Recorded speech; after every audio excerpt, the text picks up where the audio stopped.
إن الحمد لله نحمده ونستعينه ونستغفره ونعوذ بالله من شرور أنفسنا ومن سيئات أعمالنا من يهده الله فلا مضل له ومن يضلل فلا هادي له وأشهد أن لا إله إلا الله وحده لا شريك له وأشهد أن محمدًا عبده ورسوله يا أيها الذين آمنوا اتقوا الله حق تقاته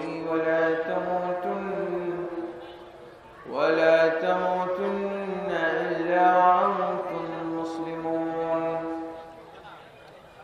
يا أيها الناس اتقوا ربكم الذي خلقكم من نفس واحدة وخلق منها زوجها وبث منهما رجالا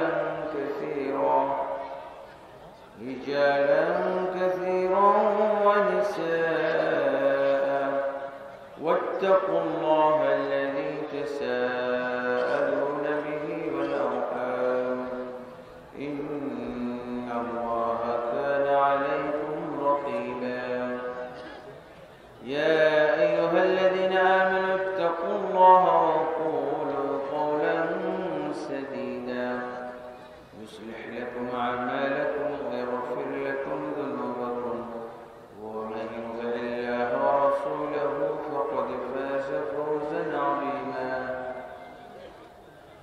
أما بعد فإن خير الحديث كتاب الله وخير الهدي هدي محمد صلى الله عليه وسلم وشر الأمور محدثاتها وكل محدثة بدعة وكل بدعة ضلالة وكل ضلالة في النار أما بعد فأعوذ بالله من الشيطان الرجيم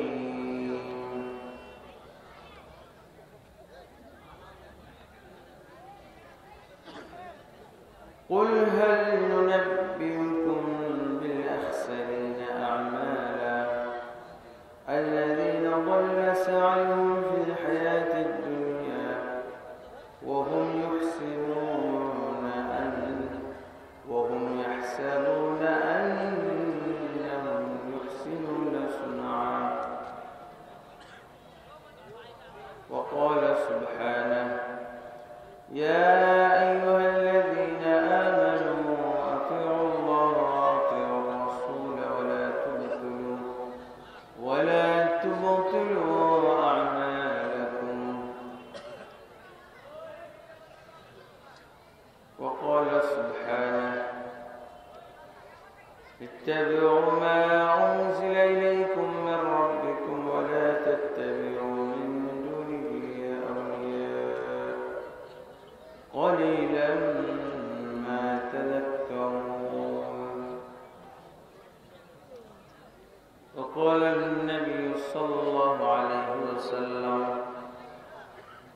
من عمل عملا ليس عليه أمرنا فهو رد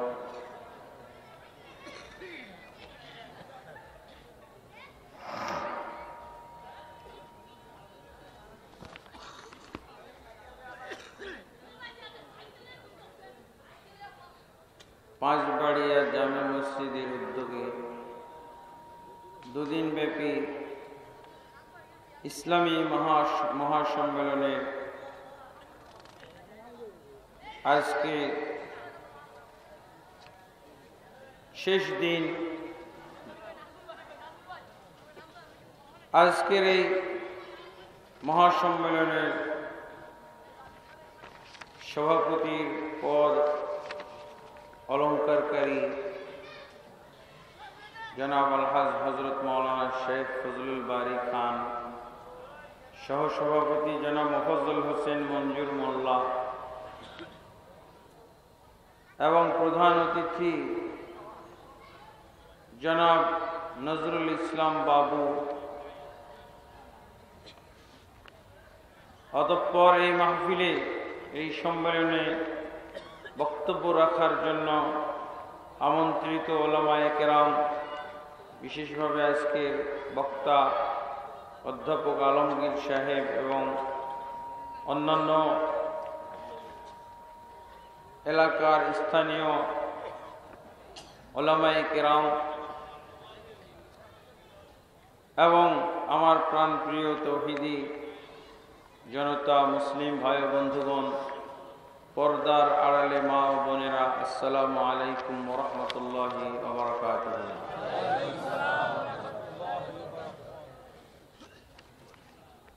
আল্লাহ তাবারক ওয়া তাআলার বারগাহে খুতবা মাসনুনার পর সেই যুবক ভাইদের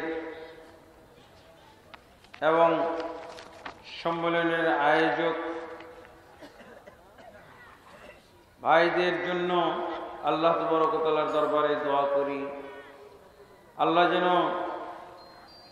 এই ইসলামী সম্মেলনকে তাদের জন্য পরকালে জান্নাতের ওসিলা বানিয়ে দেন এবং জাহান্নাম থেকে নাজাত পাওয়ার ওসিলা বানিয়ে দেন। আল্লাহুম্মা আমিন। আমরা যারা এই প্যান্ডেলের নিচে একত্রিত হয়েছি, এই সুন্দর আয়োজনের সুযোগ নিয়ে, আল্লাহ তাবারক ওয়া তাআলা আমাদের সকলকে এমনভাবে কবুল করুন যাতে আমরা এইভাবে জান্নাতে একত্রিত হতে পারি। আল্লাহুম্মা আমিন।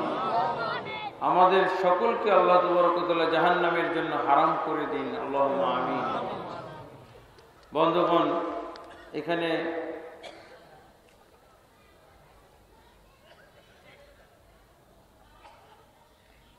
এখানে আমি মাহফিলের ভিতরে যেটা লক্ষ্য করছি,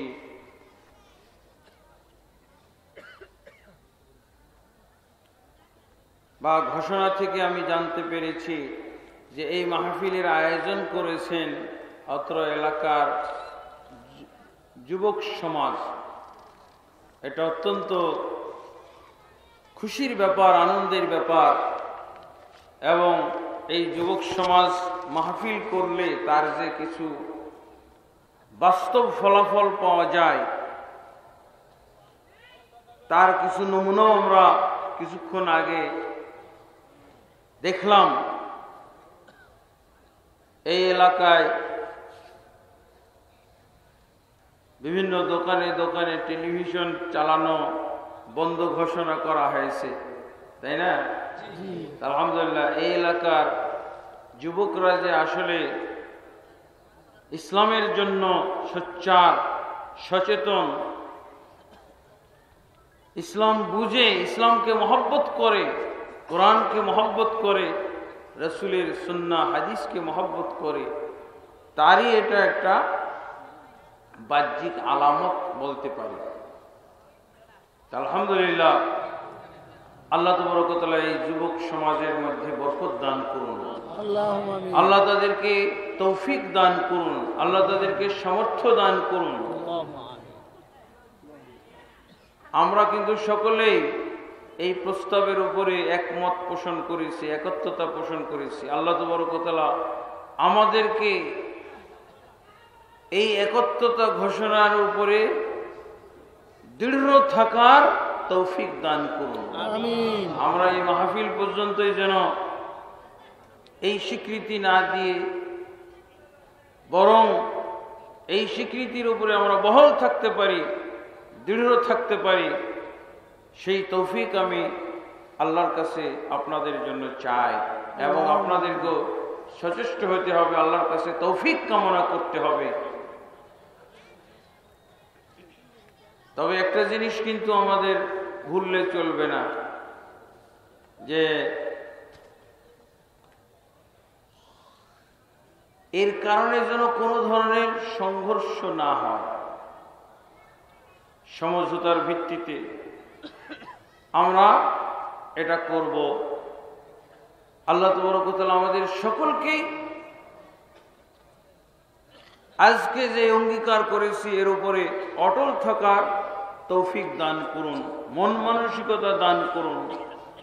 এখন স্বীকৃতি দিলাম, পরে পিছটান, পরে আবার বিদ্রোহী, পরে আর এর বিরুদ্ধে আমি ষড়যন্ত্র করব, এটা ঠিক হবে না। আলহামদুলিল্লাহ, এটা অত্যন্ত একটা আনন্দের ব্যাপার। আমি এই মাহফিলে এটাকে ব্যতিক্রম বৈশিষ্ট্য মনে করি। অন্য এলাকায় দেখা যায় যুবক সমাজ শুধু মাহফিলই করে, ওদের জীবনে কোনো ইসলামী উন্নয়ন দেখা যায় না, ইমানি উন্নয়ন দেখা যায় না। কিন্তু আলহামদুলিল্লাহ এখানে দেখা গেল। আল্লাহ তাবারক ওয়া তাআলা এই যুবক সমাজকে কবুল করুন, আল্লাহুম্মা আমিন। বন্ধুগণ, আমার আজকে আলোচনার বিষয় বেঁধে দেওয়া হয়েছে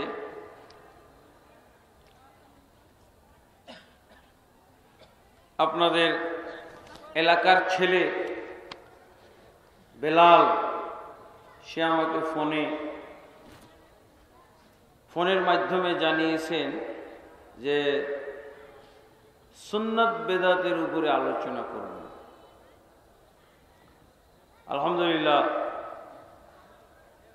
ওই ছেলেটি আপনাদের সকলের কাছে দোয়াও চেয়েছে। তার বাবা অসুস্থ, শহীদুল্লাহ সাহেব আগে ইমামতি করতেন। তা আপনারা সকলেই তার জন্য দোয়া করবেন যেন আল্লাহ তাবারক ওয়া তাআলা তাকে শিফায়ে কামিলা দান করেন। আল্লাহুম্মা শফিহি শিফান কামিলান ওয়াশফিহি শিফান আজিলান বিহাউলিকা ওয়া কুওয়াতিকা ওয়া কুদরাতিকা ইয়া হাইয়্যু ইয়া কাইয়্যুম বিরহমাতিকা নাস্তাগীস। আল্লাহুম্মা আমিন, আল্লাহুম্মা আমিন। বন্ধুগণ, সুন্নাত এবং বিদআত এই বিষয়ে যে আলোচনা করতে বলা হয়েছে, এই বিষয়টার কি মর্ম আপনারা বুঝেন? গুরুত্ব কি?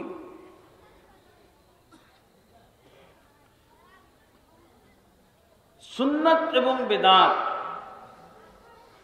আর তাওহীদ শিরক, শুনেছি গতকালকে আলোচনা হয়েছে তাওহীদ শিরকের ব্যাপারে। তা আজকে যদি সুন্নাত এবং বিদআতের উপরে আলোচনা হয়, তা আলহামদুলিল্লাহ এলাকায় একটা ইসলাম বুঝার ক্ষেত্রে সাড়া পড়ে যাওয়ার কথা। ইসলাম বুঝার ক্ষেত্রে ইসলামের একটা বিপ্লবের আমরা নমুনা দেখতে পাবো ইনশাআল্লাহ।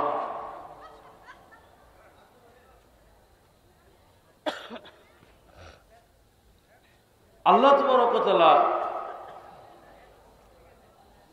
এই দ্বীনকে নাজিল করেছেন, যেই দ্বীন ইসলাম আজকে আমরা পালন করছি। এই দ্বীন কে নাজিল করেছে? আল্লাহ তাবারক ওয়া তাআলা নাজিল করেছে। আর এই দ্বীন ইসলাম নবী মুহাম্মদুর রাসূলুল্লাহ সাল্লাল্লাহু আলাইহি ওয়াসাল্লামের উপরে নাজিল হয়েছে। আর এই দ্বীনের সর্বপ্রথম ধারক বাহক হচ্ছেন সাহাবায়ে কেরাম। যদি আমরা আল্লাহ তাবারক ওয়া তাআলার নাজিলকৃত মুহাম্মদ সাল্লাল্লাহু আলাইহি ওয়াসাল্লামের প্রচারিত সাহাবায়ে কেরামের গ্রহণকৃত ইসলাম যদি আমরা পেতে চাই, তাহলে এই চারটা জিনিসের জ্ঞান আমাদেরকে রাখতে হবে। চারটা বিষয়ে জ্ঞান থাকতে হবে। একটা হলো তাওহীদ, আর একটা হলো সুন্নাহ।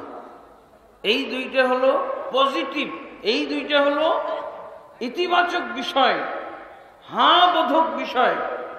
তাওহীদ এবং সুন্নাহ জানতেই হবে। আর দুটি জিনিস বর্জনীয়। তাওহীদের বিপরীত হলো শিরক, আর সুন্নাতের বিপরীত হলো বিদআত। তাওহীদ আমার জানতে হবে কেন? বাস্তবায়নের জন্য। সুন্নাহ আমার জানতে হবে কেন? বাস্তবায়নের জন্য। শিরক জানতে হবে কেন? বর্জন করার জন্য। বিদআত জানতে হবে কেন? বর্জন করার জন্য। যদি কেউ এই চারটা জিনিসের জ্ঞান না রাখে, চারটা বিষয়ের জ্ঞান না রাখে, তাহলে কি হবে জানেন? পুরা ইসলামটা বিকৃত হয়ে যাবে। ইসলাম পালন করবেন, সেই ইসলাম হয় শিরক হবে আর না হয় বিদআত। তাওহীদ এবং শিরক, সুন্নাত এবং বিদআত, এই চারটা জিনিসের ব্যাপারে আমাদের জ্ঞান রাখতেই হবে। যদি এই ব্যাপারে জ্ঞান না রাখি তাহলে জানতে হবে আপনি যে ইসলাম পালন করছেন এই ইসলাম আল্লাহর নাজিলকৃত ইসলাম নয়। যদি তাওহীদ আপনি না জানেন তাহলে যা আপনি ইসলাম বলে আমল করবেন এগুলো সব শিরক হয়ে যাবে। যদি আপনি সুন্নাহ না জানেন ইসলাম বলে যা কিছু, দিন বলে যা কিছু আপনি পালন করবেন সব বিদআত হয়ে যাবে। তাহলে আল্লাহর নাজিল করা ইসলাম হারিয়ে যাবে যদি এই চারটা বিষয়ে জ্ঞান আপনারা না রাখেন। কিন্তু অত্যন্ত দুঃখের বিষয়, আমাদের দেশে এই চারটা বিষয় নিয়ে খুব আলোচনা কম হয়। তাওহীদ শব্দটার ব্যবহার দেখা যায় খুব, তাওহীদি জনতা, তাওহীদি জনতা বলি না, বলে সুন্নাত শব্দটাও বলি, বেদাত শব্দটাও বলি, কিন্তু এ সম্পর্কে আমাদের দেশে ইলমের যথেষ্ট অভাব আছে। বরং আমি এরকমও বলে থাকি এই বিষয়ে জ্ঞান আমাদের সমাজে যথাযথভাবে পৌঁছাই নাই। লা হাওলা ওয়ালা কুওয়াতা ইল্লা বিল্লাহ। বন্ধুগণ, এই যে জাহিলি সমাজ, জাহিলি সমাজে কিন্তু ইসলাম ছিল।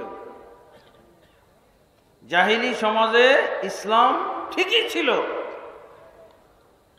কিন্তু এই সমাজকে কেন আমরা জাহিলি সমাজ বলি? যে এই জাহিলি সমাজের ভিতরে যেমন তাওহীদ ছিল তেমন শিরকও ছিল, যেমন ইবাদত ছিল তেমন বেদাতও ছিল। ইবাদত এবং বেদাত, তাওহীদ এবং শিরক জমা খিচুড়ি হয়ে যে তারা জাহিলি সমাজে পরিণত হয়েছিল। অন্যথায় ইবাদত তো তাদের মাঝে ছিল, সুন্দর সুন্দর ইবাদত ছিল, কিন্তু এই ইবাদতগুলো আল্লাহ তাবারক ওয়া তাআলা পছন্দ করেন না। এই জন্য আমাদেরকে তাওহীদ, শিরক, সুন্নাত, বিদআত এই বিষয়ে আলোচনা শুনতে হবে এবং এই ব্যাপারে আমাদের জ্ঞান অর্জন করতে হবে। এই ব্যাপারে আমাদের সঠিকভাবে জ্ঞান আহরণ করতে হবে। আজকাল দেখা যায় যে এই বেদাত জানার অভাবে, শিরক সম্পর্কে জ্ঞানের অভাবে আজকে আমাদের ইসলাম বলতেই পারি না এটা আল্লাহর নাজিলকৃত ইসলাম। আমি একটা পরিভাষা ব্যবহার করে থাকি, সেটা কি? চাষ করা ইসলাম।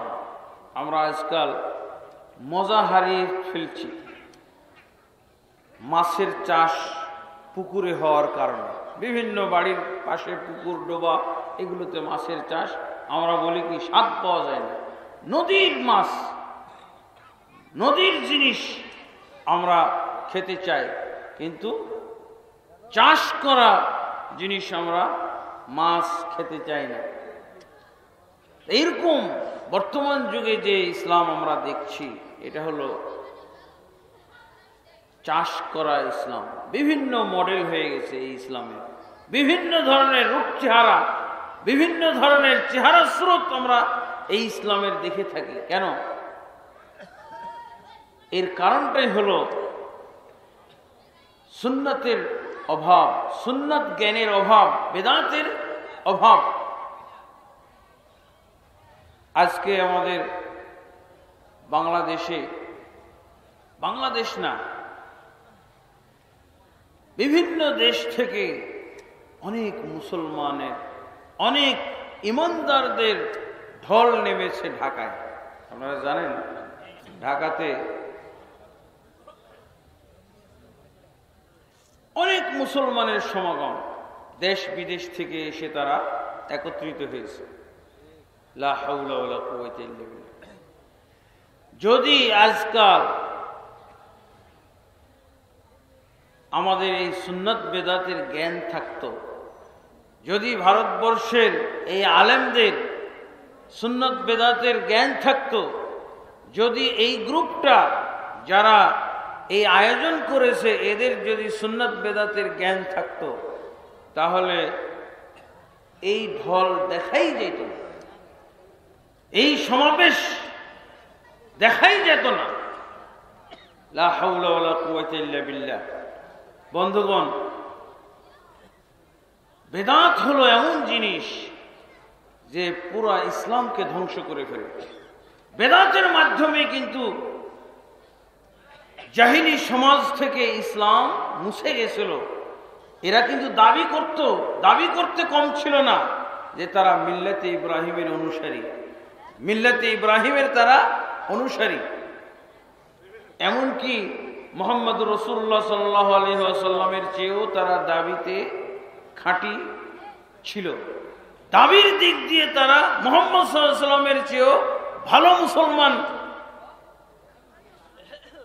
মনে করত, কিন্তু আল্লাহর দৃষ্টিতে কি তারা ভালো মুসলমান ছিল?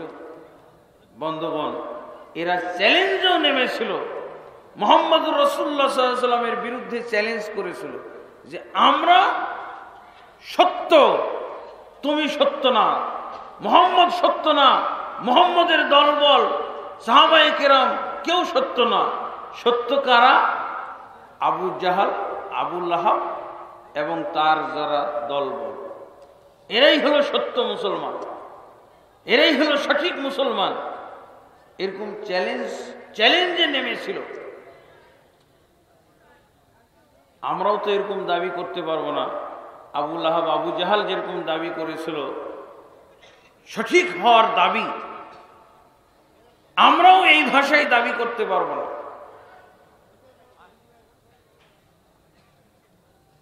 তারা কি ভাষায় দাবি করেছিল? সূরা আনফালের 31 নম্বর আয়াতে আল্লাহ তাবারক ওয়া তাআলা এটা উল্লেখ করেছেন। وَإِذْ قَالُوا اللَّهُمَّ إِنْ كَانَ هَذَا هُوَ الْحَقُّ مِنْ عِنْدِكَ فَأَمْطِرْ عَلَيْنَا حِجَارَةً مِنَ السَّمَاءِ أَوْ ائْتِنَا بِعَذَابٍ أَلِيمٍ। সহিহ বুখারীর মধ্যে এই আয়াতের তাফসীরে পাওয়া যায় যে এই আয়াতটি আবু জাহালের ব্যাপারে নাজিল হয়েছিল। আবু জাহাল কি করেছিল? যখন মুহাম্মদ সাল্লাল্লাহু আলাইহি ওয়াসাল্লামকে ঠেকাইতে পারল না, বিভিন্নভাবে মুহাম্মদ সাল্লাল্লাহু আলাইহি ওয়াসাল্লামকে নিবৃত করার চেষ্টা করেছে, বাধা দেওয়ার চেষ্টা করেছে, মুহাম্মদ সাল্লাল্লাহু আলাইহি ওয়াসাল্লামের দাওয়াত তারা খতম করার চেষ্টা করেছে, কিন্তু কোনোভাবে পারেনি। মুহাম্মদ সাল্লাল্লাহু আলাইহি ওয়াসাল্লামকে তারা বিভিন্নভাবে অপবাদ দিয়েছে। মিথ্যুক মুহাম্মদ, নাউজুবিল্লাহ, মিথ্যাবাদী বলেছে।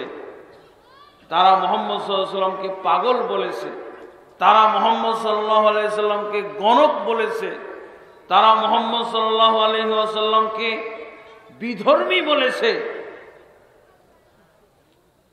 তারা মুহাম্মদ সাল্লাল্লাহু আলাইহি ওয়াসাল্লামকে কবি বলেছে। এ তো কবি হয়ে গেছে। কিন্তু কোনোভাবেই মুহাম্মদ সাল্লাল্লাহু আলাইহি ওয়াসাল্লামকে তারা নিবৃত করতে পারে নাই। দিন দিন মুহাম্মদ সাল্লাল্লাহু আলাইহি ওয়াসাল্লামের দাওয়াতের সাথী বাড়তেই আছে। আবু বকর, ওমর, ওসমান, আলী, খাদিজা, বহু মানুষ মুসলমান হয়ে গেল। তখন শেষমেশ আবু জাহাল একটা ফয়সালার ব্যবস্থা করল। ফয়সালাটা কি?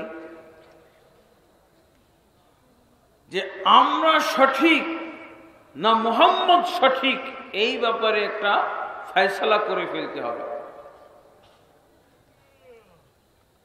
যদি ফয়সালায় আমরা সঠিক প্রমাণিত হয়ে যায়, তাহলে আর মুহাম্মদের দলে আর লোক ভিড়বে না। কিন্তু ফয়সালাটা কে করবে? ফয়সালাকারী কাকে মানা হবে? আবু জাহাল সিদ্ধান্ত নিল যে ফয়সালাকারী আল্লাহকেই মানা হোক, কারণ আল্লাহর মতো নিরপেক্ষ লোক আর আছে? হ্যাঁ, আল্লাহর মতো নিরপেক্ষ সত্তা আর পাওয়া যাবে? চিন্তা করে দেখেছেন, আবু জাহাল এই ব্যবস্থা নিল। তার পক্ষের কোন লোককেও ফয়সালাকারী মানল না, আর মুহাম্মদ সাল্লাল্লাহু আলাইহি ওয়াসাল্লামের পক্ষেরও কোনো লোককে ফয়সালাকারী মানল না। যদি আবু জাহালের পক্ষের লোক আবু লাহাবকে ফয়সালাকারী মানে, তাহলে তো মুহাম্মদ সাল্লাল্লাহু আলাইহি ওয়াসাল্লাম শুনবে না এটা। আর যদি আবু বকরকে ফয়সালাকারী ধরা হয়, তাহলে আবু বকর তো মুহাম্মদ সাল্লাল্লাহু আলাইহি ওয়াসাল্লামেরই লোক, তারই পার্টি। আবু জাহাল কি করলো? আল্লাহকে ফয়সালাকারী মানল। আল্লাহকে ফয়সালাকারী কিভাবে মানল? আল্লাহ তো আর নাজিল হবেন না, দুনিয়াতে আসবেন না, এরকম চেয়ারে বসে ফয়সালা করবেন না। আল্লাহ তাবারক ওয়া তাআলা আসমান থেকেই ফয়সালা করেন। ইউদাব্বিরুল আমরা মিনাস সামাই ইলাল আরদ, তিনি আসমান থেকে জমিনের সব কাজ পরিচালনা করেন, আসমান থেকে সব কাজ পরিচালনা করেন। দোয়া করলে আল্লাহ ফয়সালা দান করেন, দোয়ার মাধ্যমে আল্লাহ তাবারক ওয়া তাআলা সিদ্ধান্ত দান করেন। নূহ নবী যখন অতিষ্ঠ হয়ে গেলেন, তার উম্মতকে দাওয়াত দিয়ে ক্লান্ত হয়ে গেলেন, মুসলমান হতে চাচ্ছে না, তখন নূহ নবী কি করেছিলেন? দোয়া করেছিলেন আল্লাহর কাছে। আল্লাহ সেই দোয়া কবুল করে নিলেন আর ফয়সালা করে দিলেন। নূহ নবী এবং তার উম্মতের মধ্যে ফয়সালা হয়ে গেল। কি ফয়সালা হলো? ওয়ালা তুখাতিবনি ফিল্লাযিনা যালামু ইন্নাহুম মুগরাকুন, খবরদার এই জালেমদের ব্যাপারে আমার কাছে আর কোনো কথা বলবে না, আমাকে কোনো সম্বোধন করবে না তাদের ব্যাপারে। ইন্নাহুম মুগরাকুন, আমার সিদ্ধান্ত হয়ে গেছে, এদেরকে ডুবিয়ে হত্যা করা হবে, ডুবিয়ে মারা হবে। নূহ নবী ফয়সালা চাইলেন জমিন থেকে, আর আল্লাহ তাবারক ওয়া তাআলা আসমান থেকে ফয়সালা দিয়ে দিলেন, ডুবিয়ে মারা হবে। সত্যি তাই ঘটেছিল না? নূহ নবীর প্লাবনের কথা আমরা জানি। আবু জাহাল মুহাম্মদ সাল্লাল্লাহু আলাইহি ওয়াসাল্লাম থেকে বাঁচার জন্য আল্লাহকে ফয়সালাকারী মানছে। তাহলে তারা যে আল্লাহকে চিনত, বোঝা যায় না? আল্লাহকে তারা মানত, আল্লাহর ক্ষমতা স্বীকার করত, আল্লাহ তাবারক ওয়া তাআলাকে বিচারক মানত, আল্লাহ তাবারক ওয়া তাআলাকে ফয়সালাকারী মানত।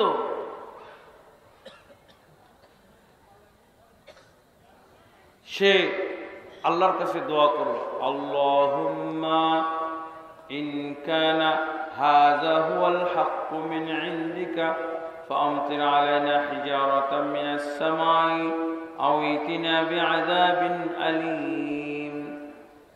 হে আল্লাহ, আল্লাহুম্মা মানে হে আমাদের আল্লাহ, ইন কানা হাযা হুয়াল হাক্কু, যদি এই তোমার পক্ষ থেকে হক হয়ে থাকে, সঠিক হয়ে থাকে, সত্য হয়ে থাকে, কে? মুহাম্মদ রাসূলুল্লাহ সাল্লাল্লাহু আলাইহি ওয়াসাল্লাম এবং তার দাওয়াত রিসালাত। ওয়াইজ ক্বালু, স্মরণ করো সেই সময়ের কথা যখন তারা বলেছিল বলতে কে উদ্দেশ্য? আবু জাহাল। আবু জাহাল বলেছিল সবার পক্ষ থেকে। আর আবু জাহাল বলেছিল, এটা কোথায় পাওয়া গেছে? এটা সহিহ বুখারীর মধ্যে পাওয়া গেছে। সহিহ বুখারীতে একটা কিতাবুত তাফসীর অধ্যায় আছে। এই কিতাবুত তাফসীরে সূরা আনফালের 31 নম্বর আয়াতের তাফসীর দেখবেন, এখানে লেখা আছে যে এই দোয়াকারী ব্যক্তি ছিল আবু জাহাল। আপনারা তো বলেন আবু জেহেল, নাকি না? আবু জাহেল, আবু জাহাল, শুদ্ধ উচ্চারণটা হলো আবু জাহাল। আবু জাহাল ছিল এই দোয়াকারী ব্যক্তি। ক্বালু, তারা বলল, হে আমাদের আল্লাহ, আল্লাহ যেন দখলে নিয়ে ফেলছে। মুহাম্মদ সাল্লাল্লাহু আলাইহি ওয়াসাল্লামকে আল্লাহ দিবে না? হে আমাদের আল্লাহ, ইন কানা হাযা হুয়াল হাক্কু, এই ব্যক্তি যদি হক হয়ে থাকে, এর কথাই যদি হক হয়ে থাকে, মিন ইনদিকা, তোমার পক্ষ থেকে, ফামতির আলাইনা হিজারাতাম মিনাস সামাই, তাহলে আমাদের উপরে তুমি গজবের পাথর নাযিল করো, আউইতিনা বিআযাবিন আলীম, অথবা বেদনাদায়ক শাস্তি দান করো, আমাদেরকে শাস্তি দাও। এই যে দোয়া করলো আবু জাহাল, এটা দোয়া না বদদোয়া বলেন তো? এটাকে দোয়া বলা হয় না বদদোয়া বলা হয়? বদদোয়া। অনেক সময় মানুষ নিজের উপরও বদদোয়া করে, আল্লাহ তুমি আমাকে ধ্বংস করো, আল্লাহ তুমি আমাকে মৃত্যু দান করো। এটা ইসলামে নাজায়েজ। নিজের মৃত্যু কামনা করা এটা একটা বদদোয়া। আবু জাহাল দোয়া করছে আল্লাহুম্মা বলে। আল্লাহুম্মা শব্দটা আমাদের কাছে পরিচিত একটা শব্দ, কিন্তু আর কয়টা দোয়া নয়, এটা বদদোয়া। বদদোয়া কার উপরে করতেছে? নিজেদের উপরে। এখান থেকে কিভাবে ফয়সালা চায়? এর উদ্দেশ্য কি? আবু জাহালের উদ্দেশ্য কি?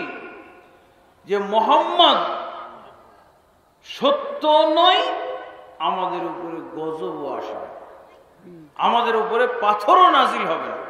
মুহাম্মদ সত্য নয়, অতএব আমাদের উপরে আযাবও আসবে না। তার কৌশলটা হলো এই যে আল্লাহর কাছে গজব চাইলাম, আল্লাহর কাছে আযাব চাইলাম, যদি আযাব না আসে, গজব না আসে, তাহলে বোঝা গেল আমরা সত্য আর মুহাম্মদ বাতিল। নাউজুবিল্লাহ। দেখছেন, মুহাম্মদ সাল্লাল্লাহু আলাইহি ওয়াসাল্লামের বিরুদ্ধে আল্লাহর কাছে এরকম দোয়া করল। তাহলে দেখেন, অনেক সময় বাতিলরা নিজেদেরকে এত খাঁটি মনে করে যে কল্পনাও করতে পারে না ওরা বাতিলের মধ্যে আছে। এর প্রমাণ হলো আবু জাহাল।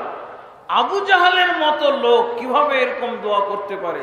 অর্থাৎ আবু জাহালের মতো কাফের ব্যক্তি হয়েও তার কত বড় আস্থা যে মুহাম্মদ 1% সত্য না, তারা 100% সত্য।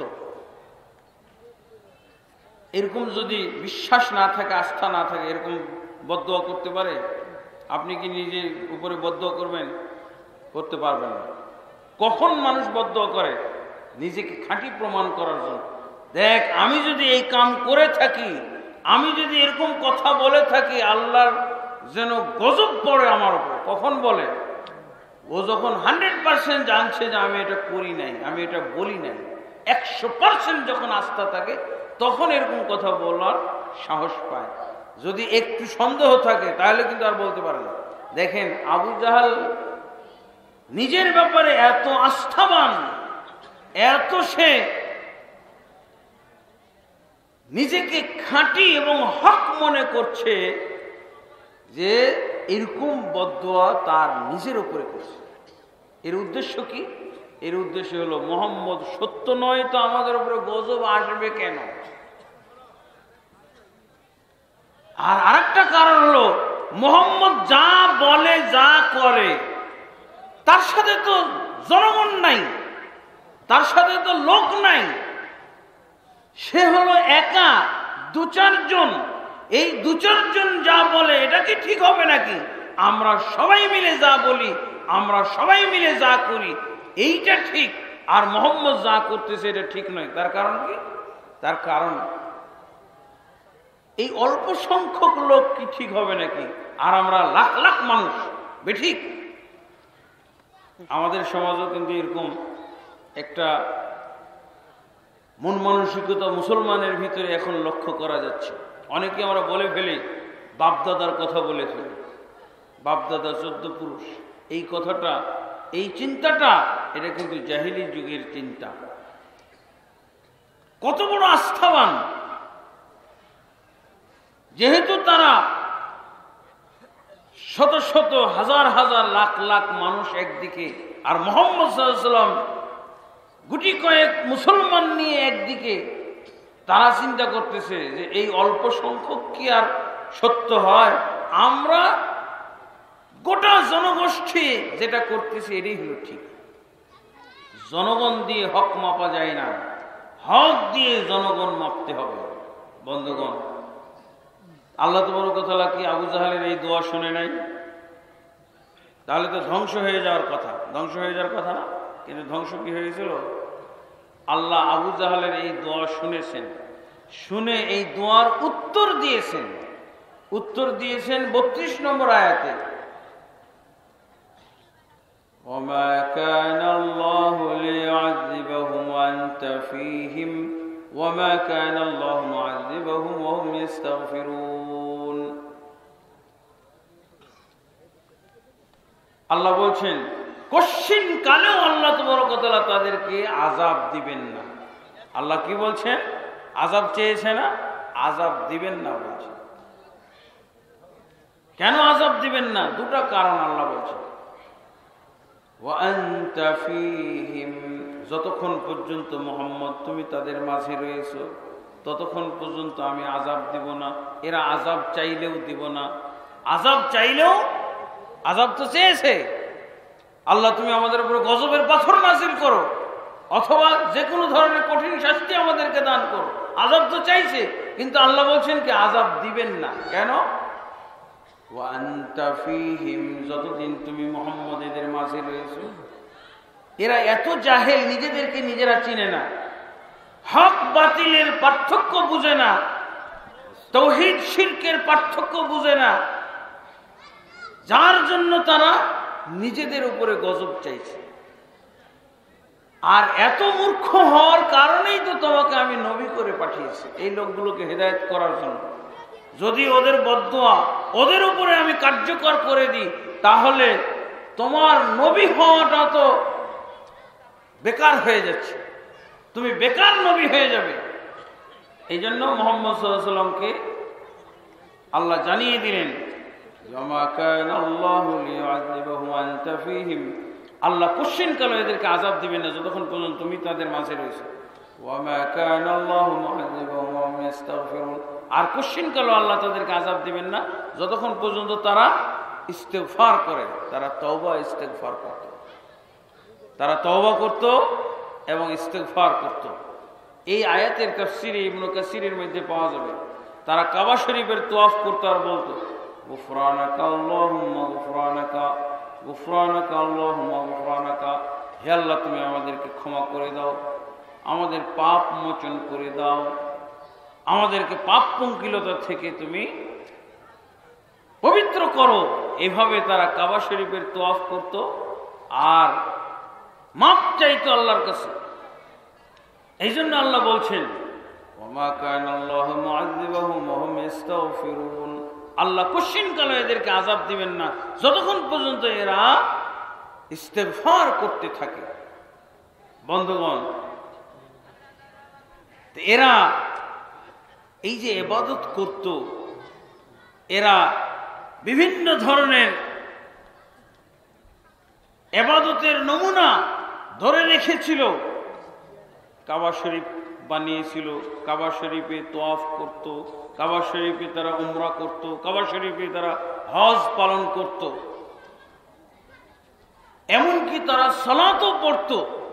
সালাতের ব্যাপারেও কোরআনে দলিল পাওয়া যায়, সূরা আনফালের 35 নম্বর আয়াতে পাওয়া যায় ওমা কানা সালাতুহুম ইনদাল বাইতি ইল্লা মুকাআন ওয়া তাসদিয়া, ওমা কানা সালাতুহুম ইনদাল বাইতি ইল্লা মুকাআন ওয়া তাসদিয়া। তারা সালাত পড়তো বাইতুল্লাহর কাছে মুকা এবং তাসদিয়ার মাধ্যমে, মুকা এবং তাসদিয়ার মাধ্যমে সালাত পড়তো। সালাত অর্থ নামাজ। এই যে তারা ইসলাম পালন করত, এই ইসলামের প্রতি আল্লাহ সন্তুষ্ট ছিলেন না। কেন সন্তুষ্ট না থাকার কারণ হলো, মৌলিক কারণ হলো দুইটা। একটা তো আপনারা গতকালকে আলোচনা শুনেছেন, তারা শিরকের মধ্যে জর্জরিত ছিল, শিরক ব্যাপারে আলোচনা শুনেছেন।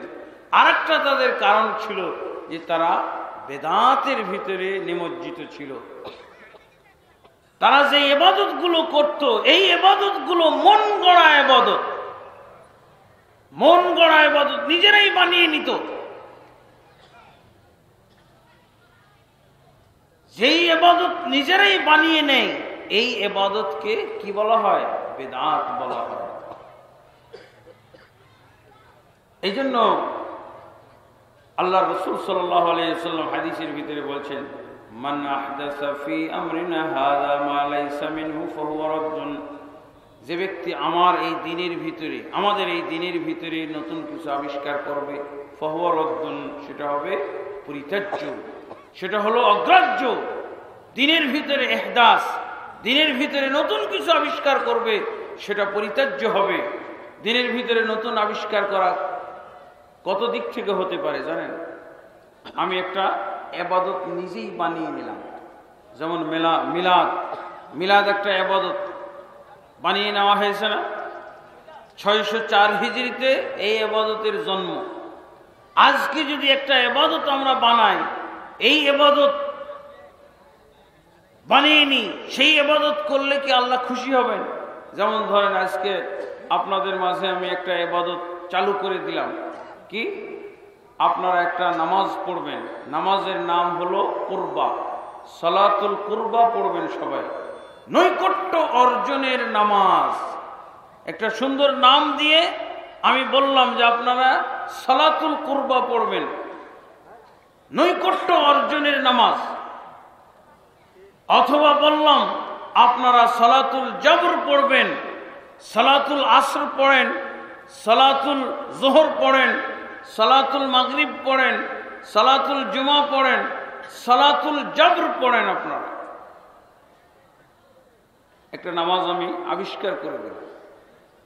এই নামাজ যদি পড়তে থাকা হয়, তাহলে এই নামাজ দিয়ে কি আল্লাহকে খুশি করা যাবে? কারণ এই নামাজ তো আমি আবিষ্কার করে দিলাম। আবিষ্কার করা যায়, আমি একটা দোয়া আবিষ্কার করে দিলাম, আমি একটা দুরুদ আবিষ্কার করে দিলাম, আমি একটা জিকির আবিষ্কার করে দিলাম। এই যে আমাদের সমাজে সুন্নি বা আহলুস সুন্নাহ ওয়াল জামাত নামে একটা দল তৈরি হয়েছে, আপনারা নাম শুনেছেন? সুন্নি জামাত, আহলুস সুন্নাহ ওয়াল জামাত তারা দাবি করে থাকে। এরা 30 পারা দুরুদ তৈরি করেছে। দুরুদ কত পারা? কোরআন যেমন 30 পারা, তারা দুরুদ তৈরি করেছে 30 পারা। তাহলে এই যে ইবাদত, এই উম্মতে মুহাম্মাদি আবু জাহালের সমাজ যা করেছিল, নিজেরাই ইবাদত বানাইতো, আমরাও তো ইবাদত বানানো শুরু করে দিলাম। একটা সালাতের নাম হলো সালাত গাউসিয়া, গাউসিয়া নামক সালাত আবিষ্কার করেছে। সালাত বিররুল ওয়ালিদাইন, বিররুল ওয়ালিদাইন নামে সালাত, উমরি কাজা নামে সালাত আমাদের সমাজে পাওয়া যাচ্ছে। আল্লাহ রাসূল সাল্লাল্লাহু আলাইহি ওয়াসাল্লাম কি বলছেন? মান আহদাসা ফি আমরিনা হাযা মা লাইসা মিনহু ফাহুয়া রাদ্দুন। যে ব্যক্তি আমার এই দ্বীনের ভিতরে নতুন কিছু আবিষ্কার করবে, সেটা পরিত্যাজ্য, সেটা পরিত্যাজ্য বলেছেন। আর সেটা কত বড় পাপ, সেটা আল্লাহ রাসূল সাল্লাল্লাহু আলাইহি ওয়াসাল্লাম বলে দিয়েছেন।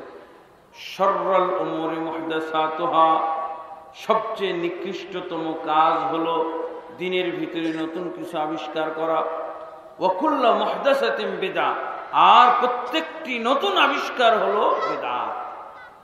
যদি আমি আজকে সালাতুল কুরবা জন্ম দেই, সালাতুল জবর আপনাদের সমাজে যদি আমি জন্ম দেই, আর সেই সালাতুল জবরের যদি আমি ফজিলত বানিয়ে দিই, ফজিলতটা কি? যে ব্যক্তি সালাতুল জবর, সালাতুল কুরবা পড়বে, ওই ব্যক্তি জীবনে যত নামাজ ছুটে গেছে সমস্ত নামাজের কাফারা হয়ে যাবে। নাউজুবিল্লাহ। এটা হলো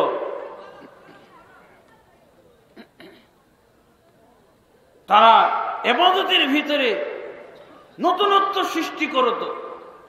এই আবু জাহালের সমাজ, তারা কুরবানি করত। কুরবানি করার নিয়ম তারা বানিয়েছিল কি? কুরবানি করলে কেউ গোশত খেতে পাবে না, পুরো গোশত কাবা ঘরে জমা দিয়ে যাবে। বেদাতি আমলের চেহারা খুব সুন্দর হয়ে থাকে। তারা বলে ফেললো, নিয়ম করে দিল, আইন করে দিল, কুরবানি দিলে সেই কুরবানির গোশত খাওয়া যাবে না। কি করতে হবে? পুরোটা কাবা ঘরে জমা দিয়ে যেতে হবে।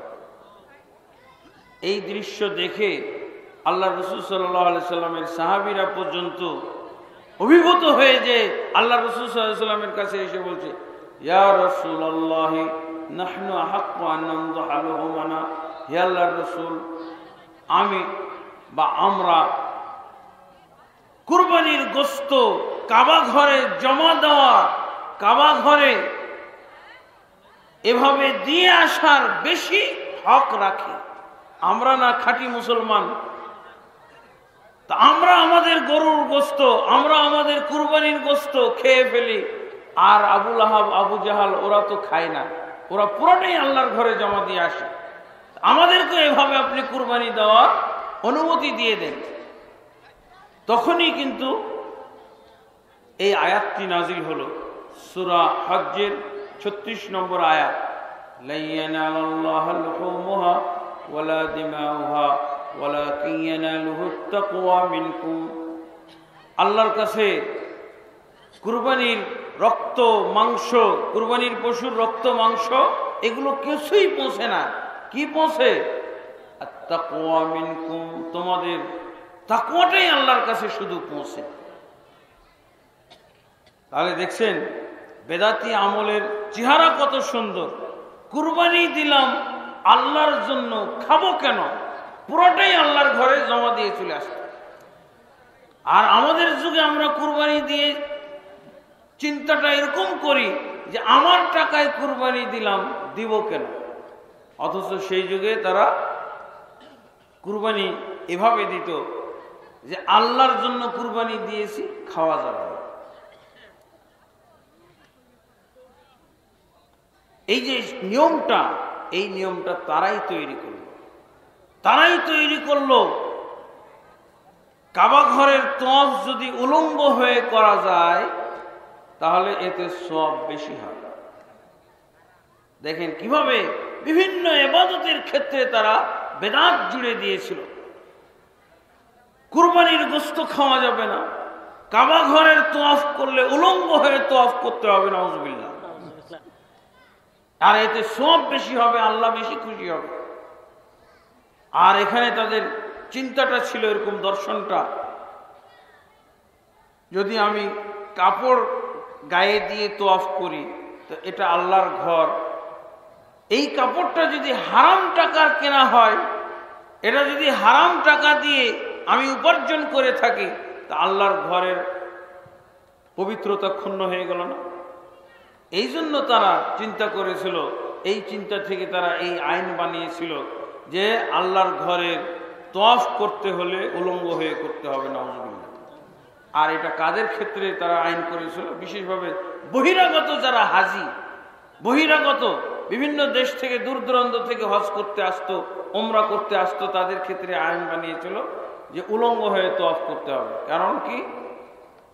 এটা আল্লাহর ঘর, আর তোমরা বাইরের থেকে যে কাপড় কিনে নিয়ে আসো, কাপড় পরে আসো, এই কাপড়গুলো হারাম কাপড় হতে পারে, হারাম টাকার কেনা হইতে পারে, আল্লাহর ঘরের পবিত্রতা নষ্ট হবে। এই জন্য তারা আইন করে দিয়েছিল যে তওয়াফ করতে হবে উলঙ্গ অবস্থায়। অথবা হারাম এলাকা যারা কাবা ঘরের কর্তৃপক্ষ, যারা মসজিদুল হারামের কর্তৃপক্ষ, তারা যদি তোমাদেরকে কোনো কাপড় দেয় তাহলে সেই কাপড় পরে করতে পারবে, আর না হলে উলঙ্গ হয়ে তওয়াফ করতে হবে। উলঙ্গ হয়ে তওয়াফ করা হলো কাবা ঘরের পবিত্রতা রক্ষা। উলঙ্গ হয়ে তওয়াফ করলে আল্লাহ বেশি খুশি হবেন, নাউজুবিল্লাহ। এগুলো হলো সেই যুগের ইবাদতের ক্ষেত্রে বিদআত। কে সব ইবাদতের প্রচলন ঘটিয়েছে? আল্লাহ তাবারক ওয়া তাআলা ইব্রাহিমকে হজ, উমরা, কাবা ঘরের তওয়াফ যেভাবে শিখিয়েছিলেন তার তারা বিকৃতি ঘটিয়ে ফেলেছিল। বন্ধুগণ, এই বেদাত হলো পুরাতন দোষ, জাহেলি যুগের দোষ, জাহেলি যুগের ত্রুটি। ইবাদত এবং আমলের ক্ষেত্রে যারা বেদাত করে থাকে তারা মূলত এই ইসলামের ভিতরে জাহেলিয়াতকেই তারা আপ্যায়ন করতেছে, নাউজুবিল্লাহ। এই জন্য বেদাত হলো মারাত্মক অপরাধ। বেদাত হলো আল্লাহ এবং তার রাসূলের উপরে মাতব্বরি করা, নাউজুবিল্লাহ। এই কারণে বেদাতকে আল্লাহ রাসূল সাল্লাল্লাহু আলাইহি ওয়াসাল্লাম বলেছেন, শাররুল উমুরি, সবচেয়ে নিকৃষ্টতম কাজ হলো ধর্মের ভিতরে নতুন কিছু আবিষ্কার করা। জিনাকেও আল্লাহ রাসূল সাল্লাল্লাহু আলাইহি ওয়াসাল্লাম সবচেয়ে নিকৃষ্ট কাজ বলেননি। সবচেয়ে নিকৃষ্ট কাজ জিনা। প্রত্যেকটা খুতবার পূর্বে, প্রত্যেকটা ভাষণের পূর্বে আল্লাহ রাসূল এই কথা বলতেন না, শাররুল উমুরি মুহদাসাতুহা ওয়া কুল্লু মুহদাসাতিন বিদআহ ওয়া কুল্লু বিদআতিন দালালা ওয়া কুল্লু দালালাতিন ফিন্নার। বক্তব্য রাখলেই আল্লাহ রাসূল সাল্লাল্লাহু আলাইহি ওয়াসাল্লাম এই বিষয়ে কথা বলতেন, বেদাত বিষয়ে সতর্ক করতেন। তার কারণ অতীতে ইসলাম ধ্বংস হয়েছিল, প্রত্যেক নবীর ছেড়ে যাওয়া ইসলাম দাওয়াতকে কলুষিত করা হয়েছিল এই বেদাতের মাধ্যমে। যার জন্য রাসূলুল্লাহ সাল্লাল্লাহু আলাইহি ওয়াসাল্লাম বলেছেন, শাররুল উমুরি মুহদাসাতুহা, সবচেয়ে নিকৃষ্ট কাজ হলো দিনের ভিতরে নতুন কিছু আবিষ্কার করা। ওয়া কুল্লু মুহদাসাতিন বিদআহ, প্রত্যেকটা নতুন আবিষ্কার হলো বেদাত।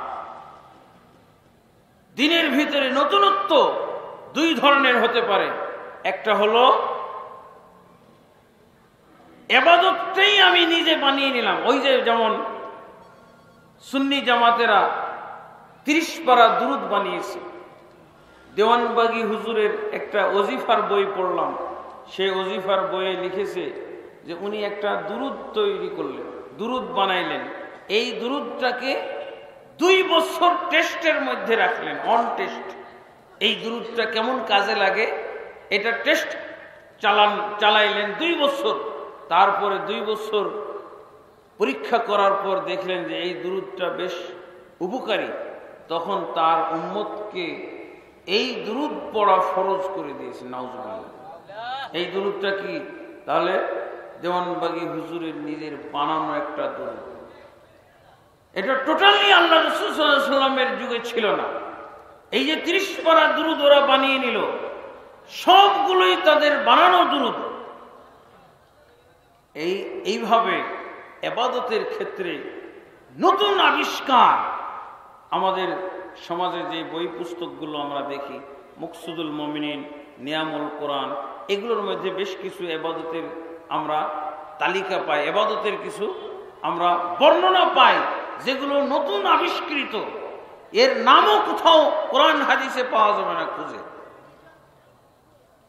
খতমে খাজেগান, খতমে ইউনুস, খতমে তাজ, দুরুদে তাজ, দুরুদে মাহি, দুরুদে নারী, এই যে কতগুলো দুরুদ আছে, দোয়া গঞ্জুল আরশ,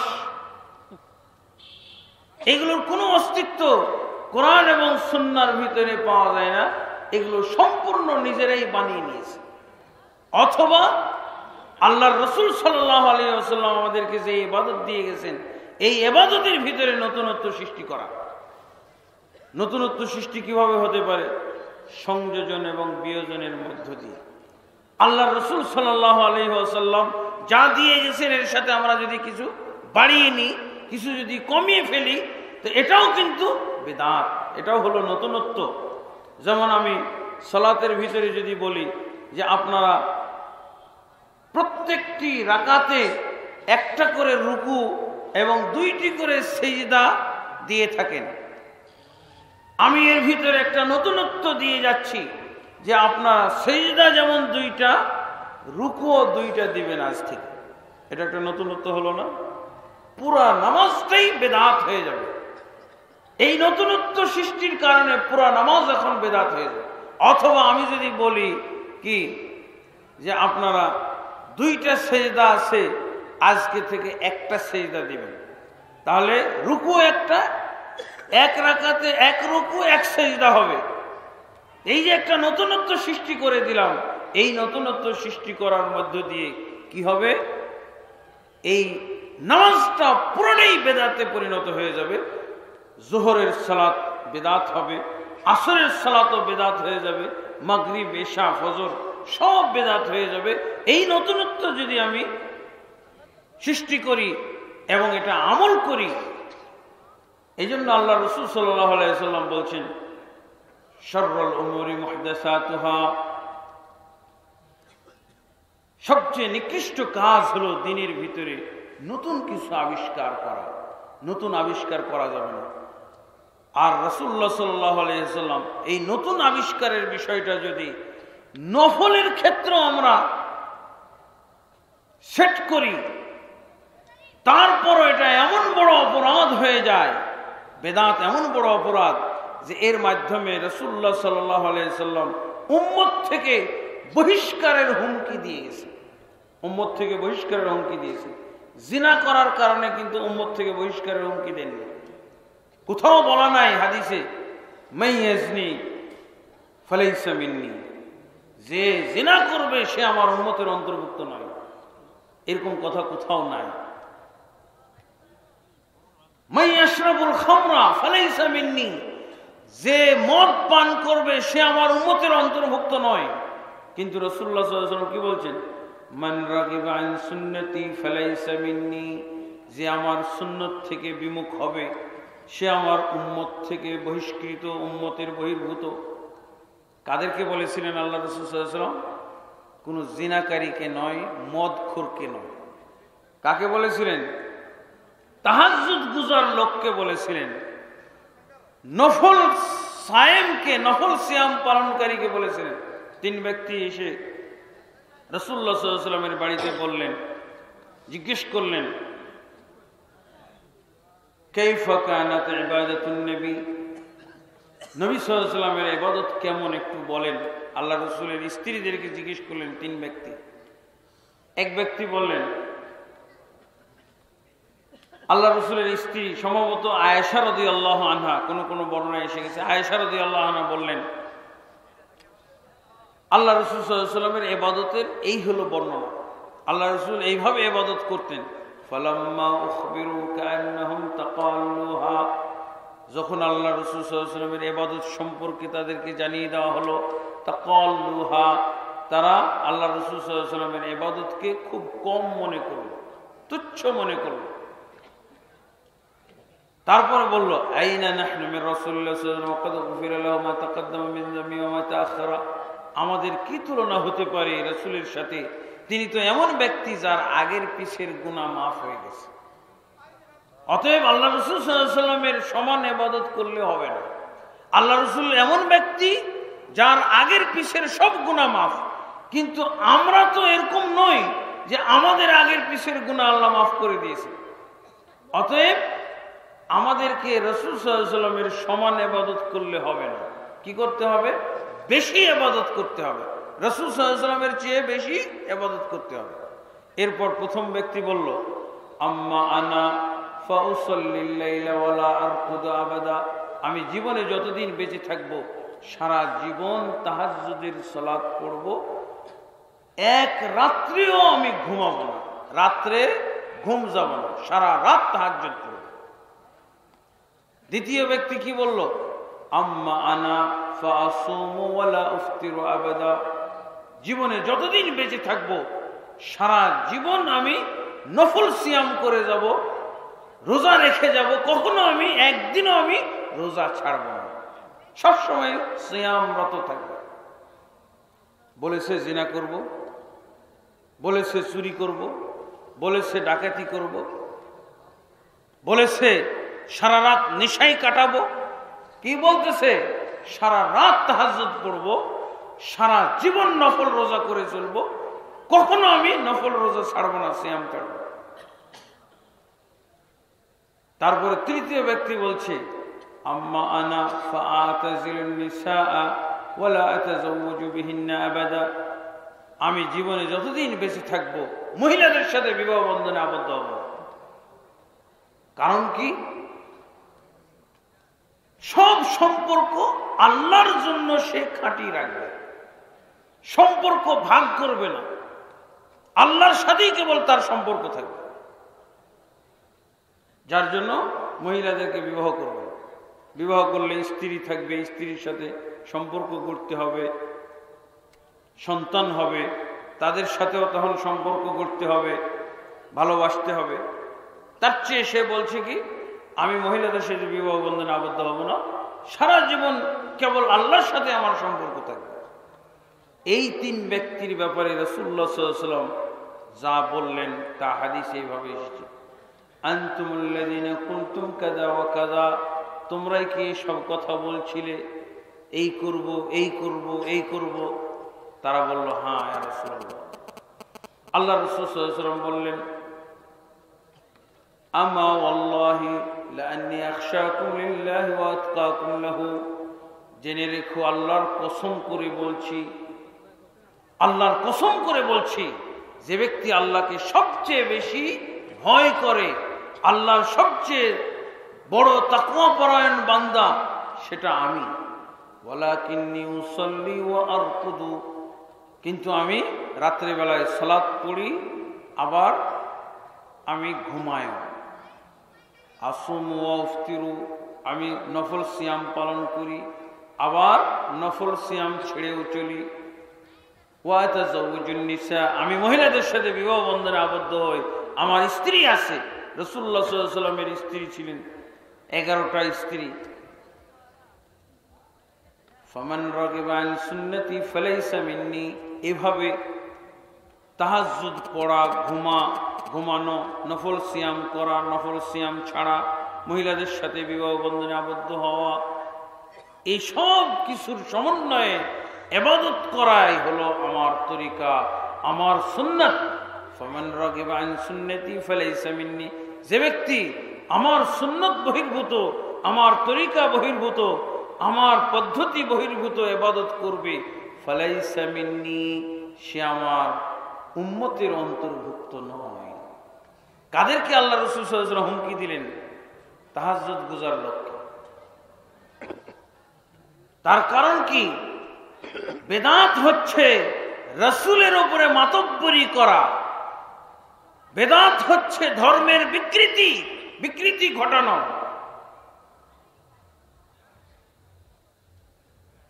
আল্লাহ রাসূল সাল্লাল্লাহু আলাইহি ওয়াসাল্লাম যদি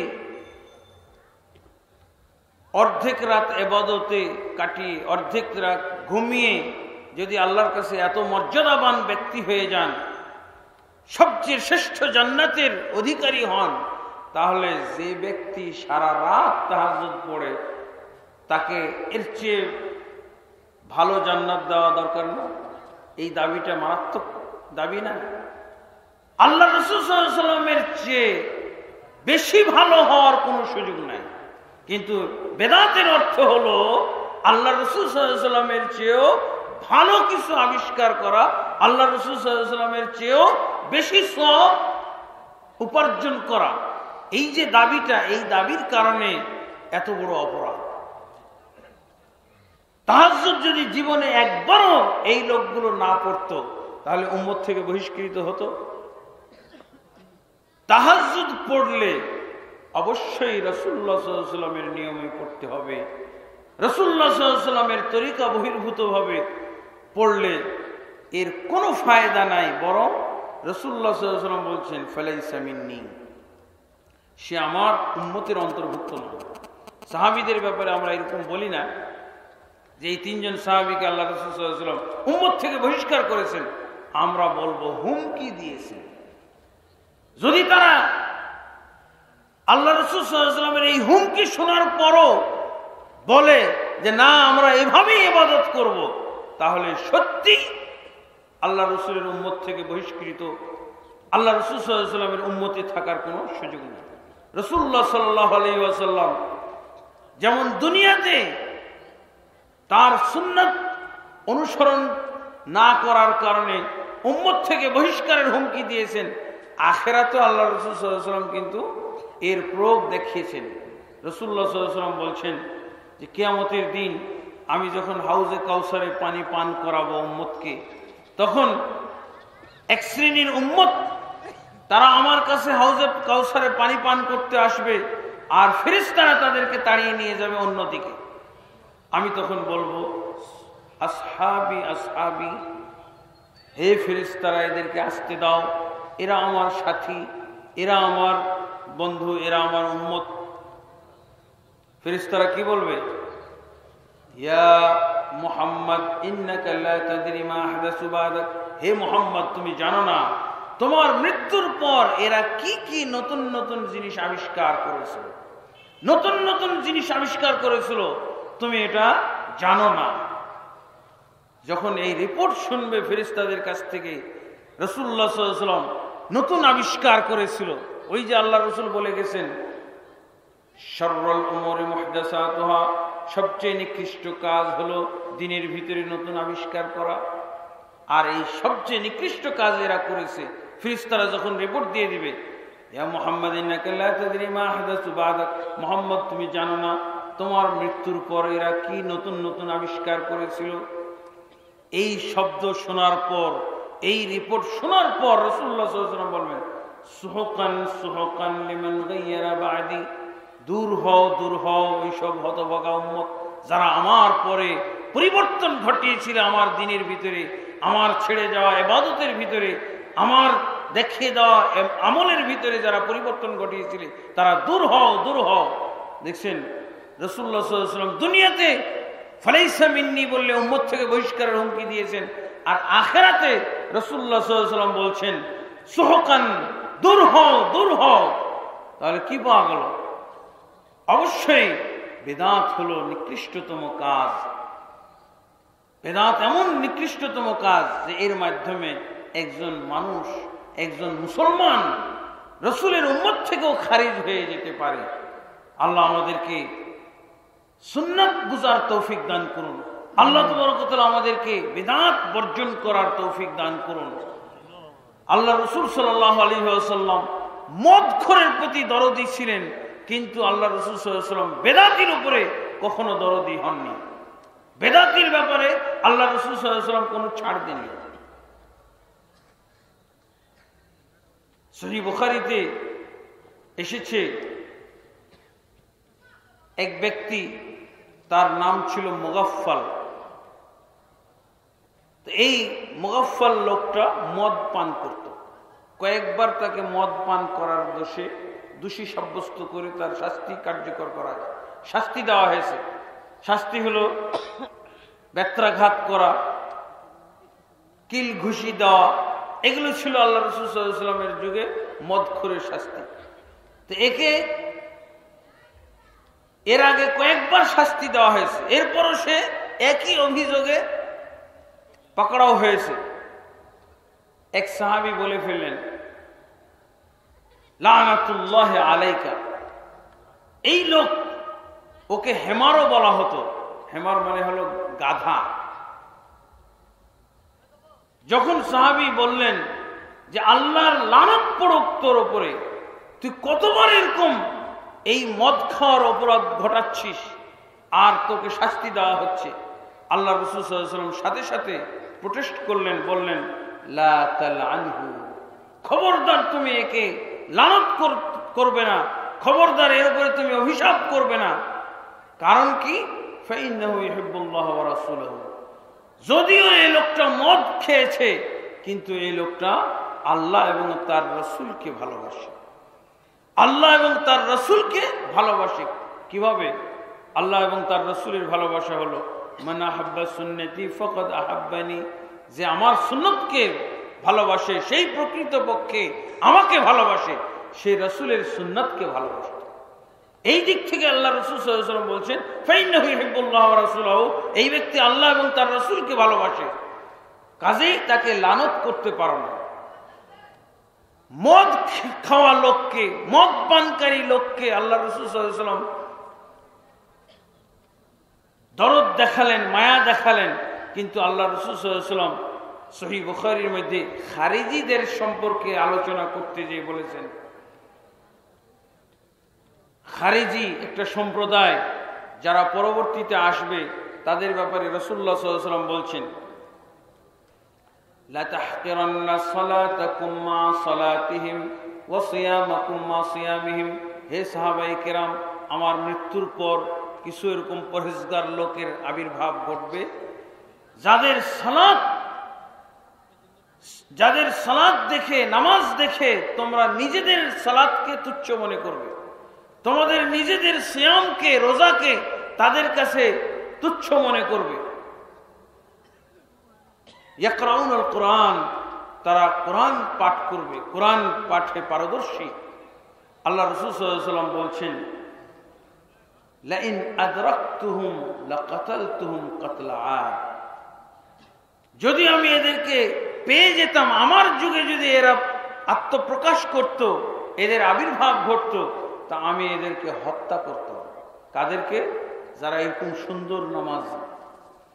সাহাবায়ে কেরামকে বলছেন, তোমাদের নামাজের চেয়েও তাদের নামাজ সুন্দর।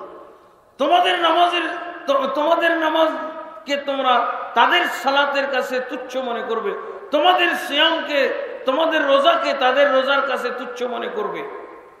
তারা শুধু কোরআন তেলাওয়াত করবে। কিন্তু আল্লাহ রাসূল সাল্লাল্লাহু আলাইহি ওয়াসাল্লাম কি বলছেন? যদি আমি এই লোকগুলোকে পাই তাহলে আমি হত্যা করতাম, যেভাবে আল্লাহ আদ জাতিকে হত্যা করেছেন। কেন?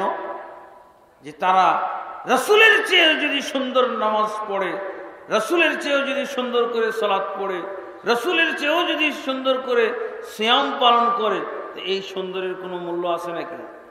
ওই লোকটা কি করেছিল? আল্লাহ রাসূল সাল্লাল্লাহু আলাইহি ওয়াসাল্লাম রাত্রে তাহাজ্জুদ পড়ে আর ঘুমান, অর্ধেক রাত ঘুমিয়ে কাটানোর পর আল্লাহ রাসূল সাল্লাল্লাহু আলাইহি ওয়াসাল্লাম জেগে ওযু করে আবার তাহাজ্জুদ পড়তেন। কিন্তু এরা সারা রাতই ঘুমাবে না, বলছে সারা রাত ঘুমাবো না, শুধু কিয়ামুল লাইল, শুধু তাহাজ্জুদই পড়বো। সুন্দর হয়ে গেল না? সুন্দর হইল না আমলটা? এই জন্য রাসূল সাল্লাল্লাহু আলাইহি ওয়াসাল্লাম বলছেন যে আমার পরে এরকম কতগুলো পরহেজগার লোকের আবির্ভাব ঘটবে, যাদের সালাত হবে সাহাবায়ে কেরাম তোমাদের চেয়েও সালাতের চেয়ে সুন্দর। তোমরা তোমাদের সালাতকে তাদের কাছে তুচ্ছ জ্ঞান করবে, তোমাদের সিয়ামকে তাদের কাছে তুচ্ছ জ্ঞান করবে। কিন্তু আল্লাহ রাসূল সাল্লাল্লাহু আলাইহি ওয়াসাল্লাম বলছেন, লাইন আদরাকতুহুম লাকাতালতুহুম কাতলা আদ। আমি যদি এদেরকে পেয়ে যেতাম, পেয়ে যাই, তাহলে এদেরকে আদ জাতি যেভাবে ধ্বংস করেছেন আল্লাহ, এভাবে আমি তাদেরকে হত্যা করতাম। আদ জাতিকে আল্লাহ কিভাবে ধ্বংস করেছেন? একজন শিশুকেও বাঁচিয়ে রাখেন, এমন শাস্তি দিয়েছেন, একেবারে সকলকে তিনি ধ্বংস করে ফেলেছেন। রাসূলুল্লাহ সাল্লাল্লাহু আলাইহি ওয়াসাল্লাম বলছেন, লাইন আদরাকতুহুম কাতালতুহুম কাতলা আদ। আমি যদি এদেরকে পেয়ে যাই তাহলে আমি এদেরকে হত্যা করব, যেভাবে আদ জাতিকে আল্লাহ হত্যা করেছে। কেন? সালাত পড়ার মধ্য দিয়ে আল্লাহ রাসূল সাল্লাল্লাহু আলাইহি ওয়াসাল্লামের বিরোধিতা হয়। আল্লাহ রাসূলের যদি কেউ প্রকৃত বিরোধিতা করতে চায়, তাহলে ধর্মীয় কাজ দিয়ে করতে হবে, দুনিয়াবি কাজ দিয়ে আল্লাহ রাসূলের বিরোধিতা হয় না। কারণ রাসূলুল্লাহ সাল্লাল্লাহু আলাইহি ওয়াসাল্লাম বলেছেন, ইযা আমারতুকুম বিশাইইন মিন আমরি দীনিকুম ফাতু মিনহু মাসতাতাতুম। আমি যখন কোনো দ্বীনি ব্যাপারে তোমাদেরকে আদেশ দিব, তখন যথাসম্ভব তোমরা সেটা পালন করবে। এবং তোমাদেরকে যখন আমি কোনো বিষয়ে নিষেধাজ্ঞা দান করব, নিষেধ করে দেব, তখন তোমরা সাথে সাথে সেটা থেকে বিরত থাকবে। ওয়াইন আমারতুকুম বিশাইইন বিআমরি দুনিয়াকুম ফাআনা বাশারুম মিসলুকুম। আর যদি আমি দুনিয়াবি কোনো বিষয়ে তোমাদেরকে আদেশ দিই, তাহলে জানবে আমি তোমাদের মতো একজন মানুষ। আবার কোন কোন বর্ণনা এসেছে, আনতুম আ'লামু বিউমুরি দুনিয়াকুম, দুনিয়াবি বিষয়ে তোমরা আমার চেয়ে বেশি অভিজ্ঞ, আমার চেয়ে বেশি জ্ঞানী। দুনিয়াবি বিষয়ে রাসূলুল্লাহ সাল্লাল্লাহু আলাইহি ওয়াসাল্লাম বলতে আসেননি। আল্লাহ রাসূল সাল্লাল্লাহু আলাইহি ওয়াসাল্লাম দ্বীন বলতে এসেছিলেন, ইবাদত বলতে এসেছিলেন। অতএব রাসূল সাল্লাল্লাহু আলাইহি ওয়াসাল্লামের বিরোধিতা হবে ইবাদত দিয়ে, সওয়াবের কাজ বলে, এখানেই কিন্তু রাসূলের বিরোধিতা হবে। এই জন্য আল্লাহ রাসূল সাল্লাল্লাহু আলাইহি ওয়াসাল্লাম এক ব্যক্তিকে একদিন দেখলেন সালাত পড়ছে, লা ইউতিম্মু রুকুআহু ওয়ালা সুজুদাহু, সালাত পড়ছে কিন্তু রুকু আর সিজদা কমপ্লিট করতেছে না, হাফ রুকু হাফ সিজদা। হাফ রুকু হাফ সিজদা কিভাবে বলে? ওই যে দেখা যায় না অনেকে সালাত পড়ে কোন রকম খালি একটু মাথাটা ঝুঁকায় আর আবার সোজা হয়ে যায়, অথবা রুকু করছে বটে কিন্তু সোজা হয়ে দাঁড়ায় না, ওই রুকু অবস্থায় সেজদায় চলে যায়। এগুলো হলো হাফ রুকু আর হাফ সেজদা, অপূর্ণ রুকু অপূর্ণ সেজদা। এই লোকটাকে আল্লাহ রাসূল সাল্লাল্লাহু আলাইহি ওয়াসাল্লাম এরকম ভাবে সালাত পড়তে দেখলেন। সালাত পড়া দেখে আল্লাহ রাসূল সাল্লাল্লাহু আলাইহি ওয়াসাল্লাম দাঁড়িয়ে গেলেন। তারপর ওই লোক যখন সালাত শেষ করলো, রাসূলুল্লাহ সাল্লাল্লাহু আলাইহি ওয়াসাল্লাম বললেন, লাউ মাতা হাযা আলা হালিহি হাযিহি লামাতা আলা গায়রি মিল্লাতি মুহাম্মাদিন সাল্লাল্লাহু আলাইহি ওয়াসাল্লাম। এই যে লোকটা সালাত পড়েছে, এই লোকটা যে নামাজটা পড়লো যে পদ্ধতিতে, এই পদ্ধতিতে সালাত পড়ে কেউ যদি মৃত্যুবরণ করে, এর মৃত্যুটা মুহাম্মদ সাল্লাল্লাহু আলাইহি ওয়াসাল্লামের ধর্মের উপরে হবে না। আমরা তো মোটেও নামাজ না পড়ে মুহাম্মদ সাল্লাল্লাহু আলাইহি ওয়াসাল্লামের ধর্মের উপরে আসি, আহলে হাদিস হয়ে আসি। আর আল্লাহ রাসূল সাল্লাল্লাহু আলাইহি ওয়াসাল্লাম বলছেন যে এই লোকটা এইরকম সালাত পড়ে যদি মৃত্যুবরণ করে, তাহলে এর মৃত্যুটা মুহাম্মদের ধর্মের উপরে হবে না। কেন? যে মুহাম্মদ সাল্লাল্লাহু আলাইহি ওয়াসাল্লাম যেই নামাজ শিখিয়েছেন সেই নামাজ হচ্ছে না এই লোকের। এই লোক মুহাম্মদের বিরোধিতা করেছে। মুহাম্মদ সাল্লাল্লাহু আলাইহি ওয়াসাল্লামের বিরোধিতা করতে হলে আপনি সালাত বেছে নেবেন। দুনিয়াবি কাজ দিয়ে রাসূলের বিরোধিতা হয় না। রাসূলের বিরোধিতা হয় ধর্মীয় কাজ দিয়ে। আল্লাহ রাসূল সাল্লাল্লাহু আলাইহি ওয়াসাল্লাম লাউ খাওয়া পছন্দ করতেন। আমরা যদি লাউ না খাই তো কোনো অসুবিধা আছে? কোনো দোষ আছে? কোনো দোষ নাই। রাসূলুল্লাহ সাল্লাল্লাহু আলাইহি ওয়াসাল্লাম এটা তার রুচির ব্যাপার, এটা দুনিয়াবি ব্যাপার, এটা ধর্মীয় ব্যাপার না। রাসূলুল্লাহ সাল্লাল্লাহু আলাইহি ওয়াসাল্লাম কেনা বাজারে কিনতে গেছেন, জিনিস কিনতে গেছেন। জাবের রাদিয়াল্লাহু আনহু বলছেন, জাবের তোমার ঘোড়াটা বেচবে আমার কাছে? জাবের বললেন যে না, আমি বেচবো না। রাসূলের বিরোধিতা হবে? ক্রয় বিক্রয়, উনি একজন ক্রেতা, না পোষালে না, উনার যেই রেটে কেনা পোষাবে সেই রেট উনি বলবেন। আর যিনি পণ্যের মালিক তার যদি না পোষায় বিক্রি করবে না, যদিও রাসূল সাল্লাল্লাহু আলাইহি ওয়াসাল্লাম হন না কেন। এটা দুনিয়াবি ব্যাপার। রাসূলের বিরোধিতার জন্য অবশ্যই ইবাদতের দরকার, অবশ্যই সওয়াবের কাজ হতে হবে। যার জন্য রাসূলুল্লাহ সাল্লাল্লাহু আলাইহি ওয়াসাল্লাম এই কথা বললেন, যদি এরকম সালাত অবস্থায় মৃত্যুবরণ করে, মুহাম্মদের ধর্মের উপরে তার মৃত্যুটা হলো না। কারণ মুহাম্মদের বিরোধিতা করেছে এই ব্যক্তি। দুনিয়াবি কাজ দিয়ে মুহাম্মদের বিরোধিতা হয় না। বন্ধুগণ, এই বেদাত চিহ্নিত করার জন্য অনেক নিয়ম কানুন রয়েছে। এই নিয়ম কানুনের ভিত্তিতে আমরা বেদাতকে চিহ্নিত করতে পারি। সংখ্যা দিয়ে, সময় দিয়ে, স্থান দিয়ে, বিভিন্নভাবে এর নিয়ম কানুন আছে।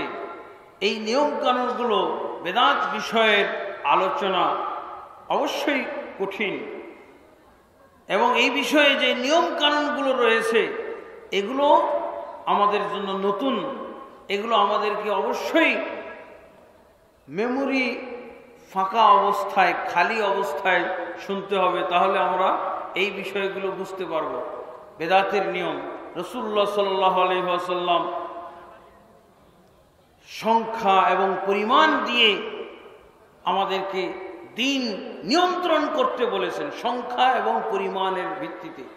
যদি আমরা সংখ্যা এবং পরিমাণ না বুঝি, তাহলে এই ক্ষেত্রেই আমরা বেদাতের ভিতরে ডুবে যাব, বেদাতের সাথে জড়িয়ে পড়ব। যেমন রাসূলুল্লাহ সাল্লাল্লাহু আলাইহি ওয়াসাল্লাম আমাদেরকে বলে গেছেন যে তোমাদের মাঝে আমি দুটি জিনিস ছেড়ে গেলাম, যদি এই দুটিকে আঁকড়ে ধরতে পারো তাহলে কশ্চিনকালও গোমরা হবে না। কিন্তু আমরা যদি এই দুটির সাথে আরো দুটি মিলিয়ে নিই, তাহলে আমাদের বিভ্রান্তি তখন অনিবার্য। কোরআন এবং সুন্নাহ এই দুটিকে যদি আঁকড়ে ধরি, রাসূলুল্লাহ সাল্লাল্লাহু আলাইহি ওয়াসাল্লাম বলছেন কোশ্চিন কালো গুমরাহ হবে না। কিন্তু আমি যদি তিনটিকে আঁকড়ে ধরি তাহলে কি হবে? তাহলে অবশ্যই গুমরাহ হয়ে যাবে। আমাদের সমাজে তাই ঘটে গেছে। আমরা কোরআন এবং সুন্নাহ মূল্যায়ন করি, আর পাশাপাশি কি বলতেছি? মাযহাব মানাও ফরজ। তাহলে আরেকটা জিনিস আমি জড়িয়ে নিলাম না? তৃতীয় আরেকটা জিনিস জড়িয়ে নেওয়ার ফলে দেখা যাচ্ছে যে আমাদের সমাজে এখন বিভক্তি এসে গেছে, 4 মাযহাবে বিভক্ত আমরা। আল্লাহ রাসূল সাল্লাল্লাহু আলাইহি ওয়াসাল্লাম বললেন যে 3টি মসজিদ ব্যতীত আর কোথাও ইবাদতের জন্য যাওয়া যাবে না। তাহলে এই 3টি আমার বাধ্যতামূলক পালন করতে হবে। 3 জায়গা ছাড়া আমি ইবাদতের জন্য আর কোথাও যেতে পারবো না। আপনি যে জুমা পড়ার জন্য চলে গেলেন টঙ্গীতে, এটা 4র্থ জায়গা না? রাসূলুল্লাহ সাল্লাল্লাহু আলাইহি ওয়াসাল্লাম বললেন 3টি জায়গা ব্যতীত ইবাদতের জন্য আর কোথাও যাওয়া যাবে না। তা আপনি জুমা পড়ার জন্য চলে গেলেন টঙ্গীর মাঠে, এটা কি 3টি জায়গায় ক্ষান্ত থাকা হলো না 4র্থ আরেকটা জায়গা আমি আবিষ্কার করে ফেললাম? এগুলো যদি আমরা বুঝতাম তাহলে এখানে আমরা এত মানুষের ঢলই দেখতে পেতাম না। আরাফাতের মাঠেও এরকম আমাদের জন্য যদি কোনো আয়োজন করা হয় তাও সেটা নাজায়েজ বেদাত হবে। তার কারণ রাসূলুল্লাহ সাল্লাল্লাহু আলাইহি ওয়াসাল্লাম বলছেন 3টি জায়গা, একটা হলো মসজিদুল হারাম, একটা মসজিদুল নববী, আর একটা হলো মসজিদুল আকসা। আরাফাতেও যাওয়া যাবে না। আরাফাতে শুধু হজের অংশ হিসেবে 9 তারিখে আপনি যাবেন, কিন্তু আরাফাতের মাঠে যদি এরকম ইজতেমার ঘোষণা দেওয়া হয়, কি রবিউল আউয়াল মাসে আরাফাতে বিশ্ব ইজতেমা হবে, ওই জায়গায় যাওয়া হারাম। টঙ্গীর কথা তো প্রশ্নই উঠে না। রাসূলুল্লাহ সাল্লাল্লাহু আলাইহি ওয়াসাল্লাম কোন মাপকাঠি দিয়ে এই যে নতুনত্ব, এই যে রাসূলের শরীয়তের ভিতরে কম বেশি করা, এই কম বেশি করলেই বেদাত হয়ে যাবে। এই জন্য সাহাবী কি বলেছিলেন? যেই সাহাবীকে আল্লাহ রাসূল সাল্লাল্লাহু আলাইহি ওয়াসাল্লাম জান্নাতের সার্টিফিকেট দিয়েছিলেন, আল্লাহ রাসূল সাল্লাল্লাহু আলাইহি ওয়াসাল্লামের কাছে এসে জিজ্ঞেস করেন, ইয়া রাসূলুল্লাহ দুল্লানি আলা আমালিন ইযা আমিলতুহু দাখালতুল জান্নাহ। এই হাদিসটি তরজমা করে আমি শেষ করব। আল্লাহ রাসূল সাল্লাল্লাহু আলাইহি ওয়াসাল্লামের কাছে এক দেহাতি ব্যক্তি এসে বলল, ইয়া রাসূলুল্লাহ দুল্লানি আলা আমালিন ইযা আমিলতুহু দাখালতুল জান্নাহ। ইয়া আল্লাহ রাসূল, আপনি আমাকে এমন আমল শিক্ষা দিন যে আমল করলে আমি জান্নাতে চলে যাব। আল্লাহ রাসূল সাল্লাল্লাহু আলাইহি ওয়াসাল্লাম তাকে আমল শিক্ষা দিলেন 4টি। 1 নম্বর হলো আনতা আবুদাল্লাহ ওয়া লা তুশরিকা বিহি শাইআ, একমাত্র আল্লাহর ইবাদত করবি, তার সাথে কাউকে শরীক করবে না। ও তুকিমাস সালাতাল মাকতুবা, ফরজ সালাত আদায় করবে। তুআদ্দিয়াজ যাকাতাল মাফরুযা, ফরজ যাকাত আদায় করবে। তাসুম রমাদান, রমজানের সিয়াম পালন করবে। 4টি। এখানে কালেমা নাই, কালেমার অর্থ আছে। তা'বুদুল্লাহ ওয়া লা তুশরিক বিহি শাইআ, একমাত্র আল্লাহর ইবাদত করবে, তার সাথে কাউকে শরীক করবে না। কালেমা নাই, কালেমার অর্থ আল্লাহ রাসূল করেছেন। ফরজ সালাত আদায় করবে, ফরজ যাকাত আদায় করবে, রমজানের সিয়াম পালন করবে। তখনও হজ ফরজ হয়নি, হজ ফরজ হয়নি, কাজে আল্লাহ রাসূল বলতে পারেননি, বলেননি।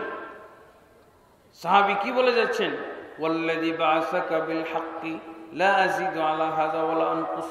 হে আল্লাহ রাসূল, আপনি যা বলে দিলেন সেই জাত পাকের কসম করে বলছি, যিনি আপনাকে সত্য দিন সহকারে প্রেরণ করেছেন, আপনি যা বলে দিলেন এর কমও করব না, এর বেশিও করব না। আল্লাহ রাসূল সাল্লাল্লাহু আলাইহি ওয়াসাল্লাম কি বললেন?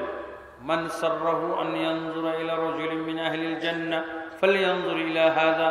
যে ব্যক্তি জান্নাতের কোন লোক দেখে দুনিয়াতে খুশি হতে চাও, সে ব্যক্তি তাকিয়ে দেখো, ওইটা হলো জান্নাতি লোক। কেন জান্নাতি লোক? আল্লাহ রাসূল বললেন, লা আযীদু আলা হাযা ওয়া লা আনকুসু, কমও করব না, বেশিও করব না। রাসূল যা বলেছেন তাই করবে, কমও করবে না, বেশিও করবে না। কম করা বিদআত, বেশি করাটাও হলো বিদআত। আর ইসলাম বিকৃতি, ইসলামের বিকৃতি, ইবাদতের বিকৃতি। কম করলো ইবাদতের বিকৃতি, আর বেশি করলো ইবাদতের বিকৃতি। বিকৃতি হলো না? আমি যদি একটা সেজদা কমিয়ে ফেলি, 2টা সেজদা থেকে একটা কমিয়ে ফেলি, তো ইবাদতটার বিকৃতি হলো না? যদি আমি একটা বাড়িয়ে ফেলি, রুকু একটা আছে 2টা করে ফেলি, তাহলে এটা বিকৃতি হলো না? রাসূলুল্লাহ সাল্লাল্লাহু আলাইহি ওয়াসাল্লাম বললেন যে ইবাদতের জন্য 3টি জায়গা, 3টি মসজিদ ছাড়া আর পৃথিবীর কোথাও সফর করা যাবে না। বেড়াইতে যাইতে পারেন, অভিজ্ঞতা অর্জনের জন্য যাইতে পারেন, শিক্ষা সফরে যাইতে পারেন, কিন্তু ইবাদতের জন্য, সালাত পড়ার জন্য, জিকির আজকার করার জন্য, সওয়াব অর্জনের জন্য চতুর্থ কোনো জায়গায় যাওয়া যাবে না। 3 ঠিক রাখতে হবে। এই জন্য আমরা বলেছি আরাফাতের মাঠেও যাওয়া যাবে। রবিউল আউয়াল মাসে যদি আরাফাতে ইজতেমা হয়, হ্যাঁ হজের ইজতেমা জিলহজের 9 তারিখ, এটা হজের অংশ হিসেবে আমি যাব। 8 তারিখেও যাওয়া যাবে না, 10 তারিখের পরে আর যাওয়া যাবে না। এই হলো কতগুলো নিয়ম কানুন। বেদাত বিষয়ে, সুন্নত বিষয়ে কতগুলো নিয়ম কানুন আছে। আমাদের সমাজে ফরজের বিপরীত যেটা সুন্নত, এটা আমাদের খুব বুঝে আসে। সুন্নত নামাজ, সুন্নত ইবাদত, কিন্তু বেদাতের বিপরীত যেই সুন্নাত অথবা সুন্নতের বিপরীত যে বেদাত, এগুলো আমরা খুব কম বুঝি। কম বুঝার দলিল হলো করলে অসুবিধা কি? ইবাদতই তো, ইবাদত জিনিস যত করব ভালো। বোঝা গেল যে সমস্ত দলিল আমরা আলোচনা করলাম, ইবাদত অবশ্যই সুনির্দিষ্ট হইতে হবে, কমও চলবে না, বেশিও চলবে না। হুবহু যেভাবে রাসূলুল্লাহ সাল্লাল্লাহু আলাইহি ওয়াসাল্লাম থেকে পাওয়া যায় ওইভাবেই করতে হবে, কিয়ামত পর্যন্ত ওই অবস্থায় থাকতে হবে। অনেকে আবার বেদাতের সাথে ইবাদতকে গুলিয়ে ফেলেন, ধর্মীয় কাজ এবং দুনিয়াবি কাজের সাথে মিলিয়ে একাকার করে ফেলেন। নতুন কিছু আবিষ্কার করা বেদাত কিসে? ধর্মীয় ক্ষেত্রে। দুনিয়াবি ক্ষেত্রে নতুন আবিষ্কার দোষণীয় না। এই যে মাইক আমি ব্যবহার করছি, এই মাইক দোষণীয় নয়, প্রশংসনীয়। কারণ এর মাধ্যমে আওয়াজটা আমি পৌঁছে দিচ্ছি, এর মাধ্যমে আমি দাওয়াতের কাজ করতেছি, তাবলীগের কাজ করতেছি, আমি আজানের আওয়াজ অনেক দূর পর্যন্ত পৌঁছে দিচ্ছি, ইকামত আমি পৌঁছে দিচ্ছি, সালাত মুসল্লিদের শেষ কাতার পর্যন্ত পৌঁছে যাচ্ছে, যাতে করে সালাত নষ্ট হবে না কারো। যদি 1 লাখ লোক সালাত পড়ে মাইক ব্যবহার না করলে তাদের সালাত নষ্ট। যেমন ভাবে টঙ্গী ইজতেমায় আমরা দেখে থাকি, কি দেখি? একই রাকাতের সালাত না, একই সালাত, জোহরের সালাত, কেউ আছে প্রথম রাকাতে, কেউ আছে দ্বিতীয় রাকাতে, কেউ আছে রুকুতে, কেউ আছে সিজদায়। এটা কোনো ইবাদত হলো? এটাকে সালাত বলা হয়? কি কারণে এটা ঘটলো? সুন্নাত বেদাত বিষয়ে অজ্ঞতার কারণে। সুন্নাত বেদাতের বিচরণ হলো ইবাদতের ভিতরে, দুনিয়াবি বিষয়ে না। এটা হলো দুনিয়াবি বিষয়। আমি খাদ্য খাচ্ছি, ইবাদত। খাদ্য খেলে আমি ইবাদত করতে পারবো, আমি মাইক ব্যবহার করলে ইবাদতটা সুন্দর করে আদায় করতে পারবো। সালাত আমি আদায় করছি, সালাতের বিকৃতি করা যাবে না। আলহামদুলিল্লাহ, সূরা ফাতিহার ভিতরে আরেকটা আয়াত যোগ করা যাবে না, কোনো শব্দ বৃদ্ধি করা যাবে না, কিন্তু হুবহু ওই সূরা ফাতিহাকে একেবারে শেষ কাতার পর্যন্ত পৌঁছে দেওয়া মাইকের মাধ্যমে, এটা বিরাট সওয়াবের কাজ।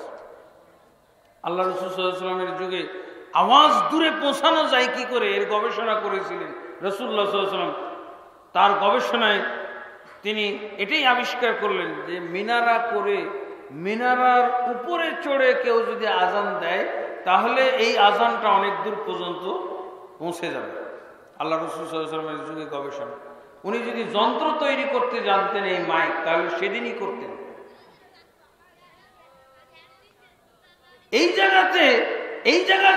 এই জিনিসগুলোকে তারা বেদাত মনে করে, কিন্তু ধর্মীয় ক্ষেত্রে দিব্যি বেদাত করে যাচ্ছে। কিন্তু দুনিয়াবি ক্ষেত্রে বেদাত, যেটা আল্লাহ রাসূল অনুমতি দিয়ে দিয়েছেন, দুনিয়ার ব্যাপারে তোমরা আমার চেয়ে বেশি জ্ঞানী, আল্লাহ রাসূলের চেয়ে জ্ঞানী পাওয়া গেছে না উম্মতকে? আল্লাহ রাসূল সাল্লাল্লাহু আলাইহি ওয়াসাল্লাম কম্পিউটার তৈরি করে যেতে পেরেছেন? আল্লাহ রাসূল সাল্লাল্লাহু আলাইহি ওয়াসাল্লাম এরোপ্লেন তৈরি করে যেতে পেরেছেন? আল্লাহ রাসূল সাল্লাল্লাহু আলাইহি ওয়াসাল্লাম এই ফোন ফ্যাক্স তৈরি করে যেতে পেরেছেন, আল্লাহ রাসূল সাল্লাল্লাহু আলাইহি ওয়াসাল্লাম যে ইন্টারনেট আবিষ্কার করে যেতে পেরেছেন, এগুলো সব উম্মত করে গেছে। আল্লাহ রাসূল যা স্বীকার করলেন যে তোমরা আমার চেয়ে বেশি জ্ঞানী, তার প্রমাণও তো পাওয়া গেল। হ্যাঁ, যদি আল্লাহ তাকে দুনিয়া সম্পর্ক জ্ঞান দানের দায়িত্ব দিতেন, তাহলে আল্লাহ রাসূল সাল্লাল্লাহু আলাইহি ওয়াসাল্লাম দুনিয়াবী ক্ষেত্রে এমন কিছু আবিষ্কার করে দিতেন কিয়ামত পর্যন্ত কেউ সেটা আবিষ্কার করতে পারত না। জ্ঞান বিজ্ঞানের ক্ষেত্রে তিনি থাকতেন সবসময় অগ্রণী। আলহামদুলিল্লাহ বন্ধুগণ, ইবাদতের বিষয়টা বেদাত সম্পর্কে কেন আমাদেরকে জানতে হবে? এই জন্য জানবো যে এই বেদাত সম্পর্কে জ্ঞান অর্জন করতে পারলে ঠিক ইবাদতটা যেভাবে আল্লাহ ফরজ করেছেন, যেভাবে পালন করতে বলেছেন, ওইভাবে পালন করা সম্ভব হবে। রাসূলুল্লাহ সাল্লাল্লাহু আলাইহি ওয়াসাল্লাম যেভাবে পালন করতে বলেছেন ওইভাবে পালন করা সম্ভব হবে। আর যদি আমি সুন্নাত বেদাত বিষয়ে জ্ঞান না থাকে, তাহলে কোথাও কম করব আর কোথাও বেশি করব, কোথাও ইবাদতের বিকৃতি ঘটিয়ে দিব, এগুলো ঘটে যাবে এবং এর ফলে কি হবে? উম্মত বিভক্ত হয়ে যাবে। আজকে এই উম্মতের বিভক্তির কারণ কি? তারা সুন্নাত এবং বেদাত বুঝে না, এই কারণে উম্মত বিভক্ত। এক একজন এক একটাকে ভালো মনে করতেছে। নাউজুবিল্লাহ। মন বললেই হবে না, দলিল অনুযায়ী আমাদেরকে ভালো জানতে হবে।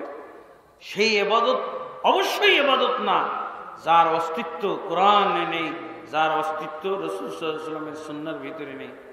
তো বন্ধুগণ, আমি আমার আলোচনার বেশি দীর্ঘায়িত করতে চাই না, লম্বা চওড়া করতে চাই না।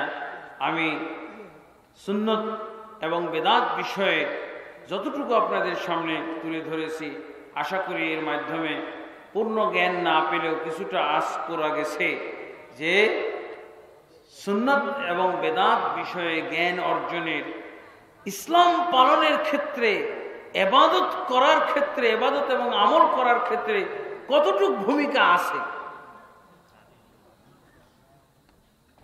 যদি আমরা এই বিষয়ে জ্ঞান অর্জন না করি, তাহলে এই ইবাদতগুলো হয়তো আমরা আল্লাহর কাছে আর পাব না। সেই ইবাদতগুলো গুনার খাতায় চলে গেছে।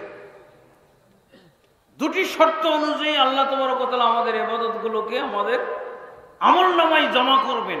এক নম্বর হলো, যেই ইবাদত এবং আমলটা আল্লাহকে রাজি খুশি করার জন্য পরকালীন স্বার্থে করব, এই আমলটা আমরা পাব।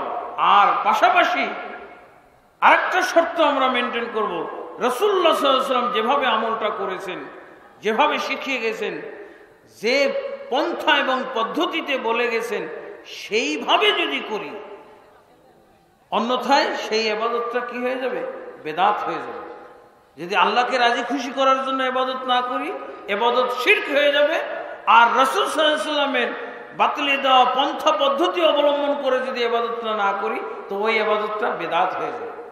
এই হলো সংক্ষিপ্ত কথা। আল্লাহ তাবারক ওয়া তাআলা আমাদের সকলকে ইবাদত পালনের ক্ষেত্রে, ইসলাম পালনের ক্ষেত্রে সুন্নাত এবং বেদাত মেনটেন করার, বাস্তবায়ন করার তৌফিক আল্লাহ আমাদেরকে দান করুন এবং আল্লাহ তাবারক ওয়া তাআলা আমাদেরকে এই বিষয়ে জ্ঞান অর্জন করার তৌফিক আমাদেরকে দান করুন। আল্লাহুম্মা আমিন। আল্লাহুম্মা আসলিহ লানা দীনানা আল্লাযী হুয়া ইসমাতু আমরিনা ওয়া আসলিহ লানা দুনিয়ানা আল্লাতী ফিহা মাআশুনা ওয়া আসলিহ লানা আখিরাতানা আল্লাতী ফিহা মাআদুনা ওয়াজআল হায়াতা জিয়াদাতান লানা ফী কুল্লি খাইর ওয়াল মাউতা রাহাতান লানা মিন কুল্লি শারর। اللهم اعز الاسلام والمسلمين واذل الشرك والمشركين ودمر اعداءك اعداء الدين يا رب العالمين. اللهم امين. سبحانك اللهم وبحمدك اشهد ان لا اله الا انت استغفرك واتوب اليك. السلام عليكم ورحمه الله وبركاته.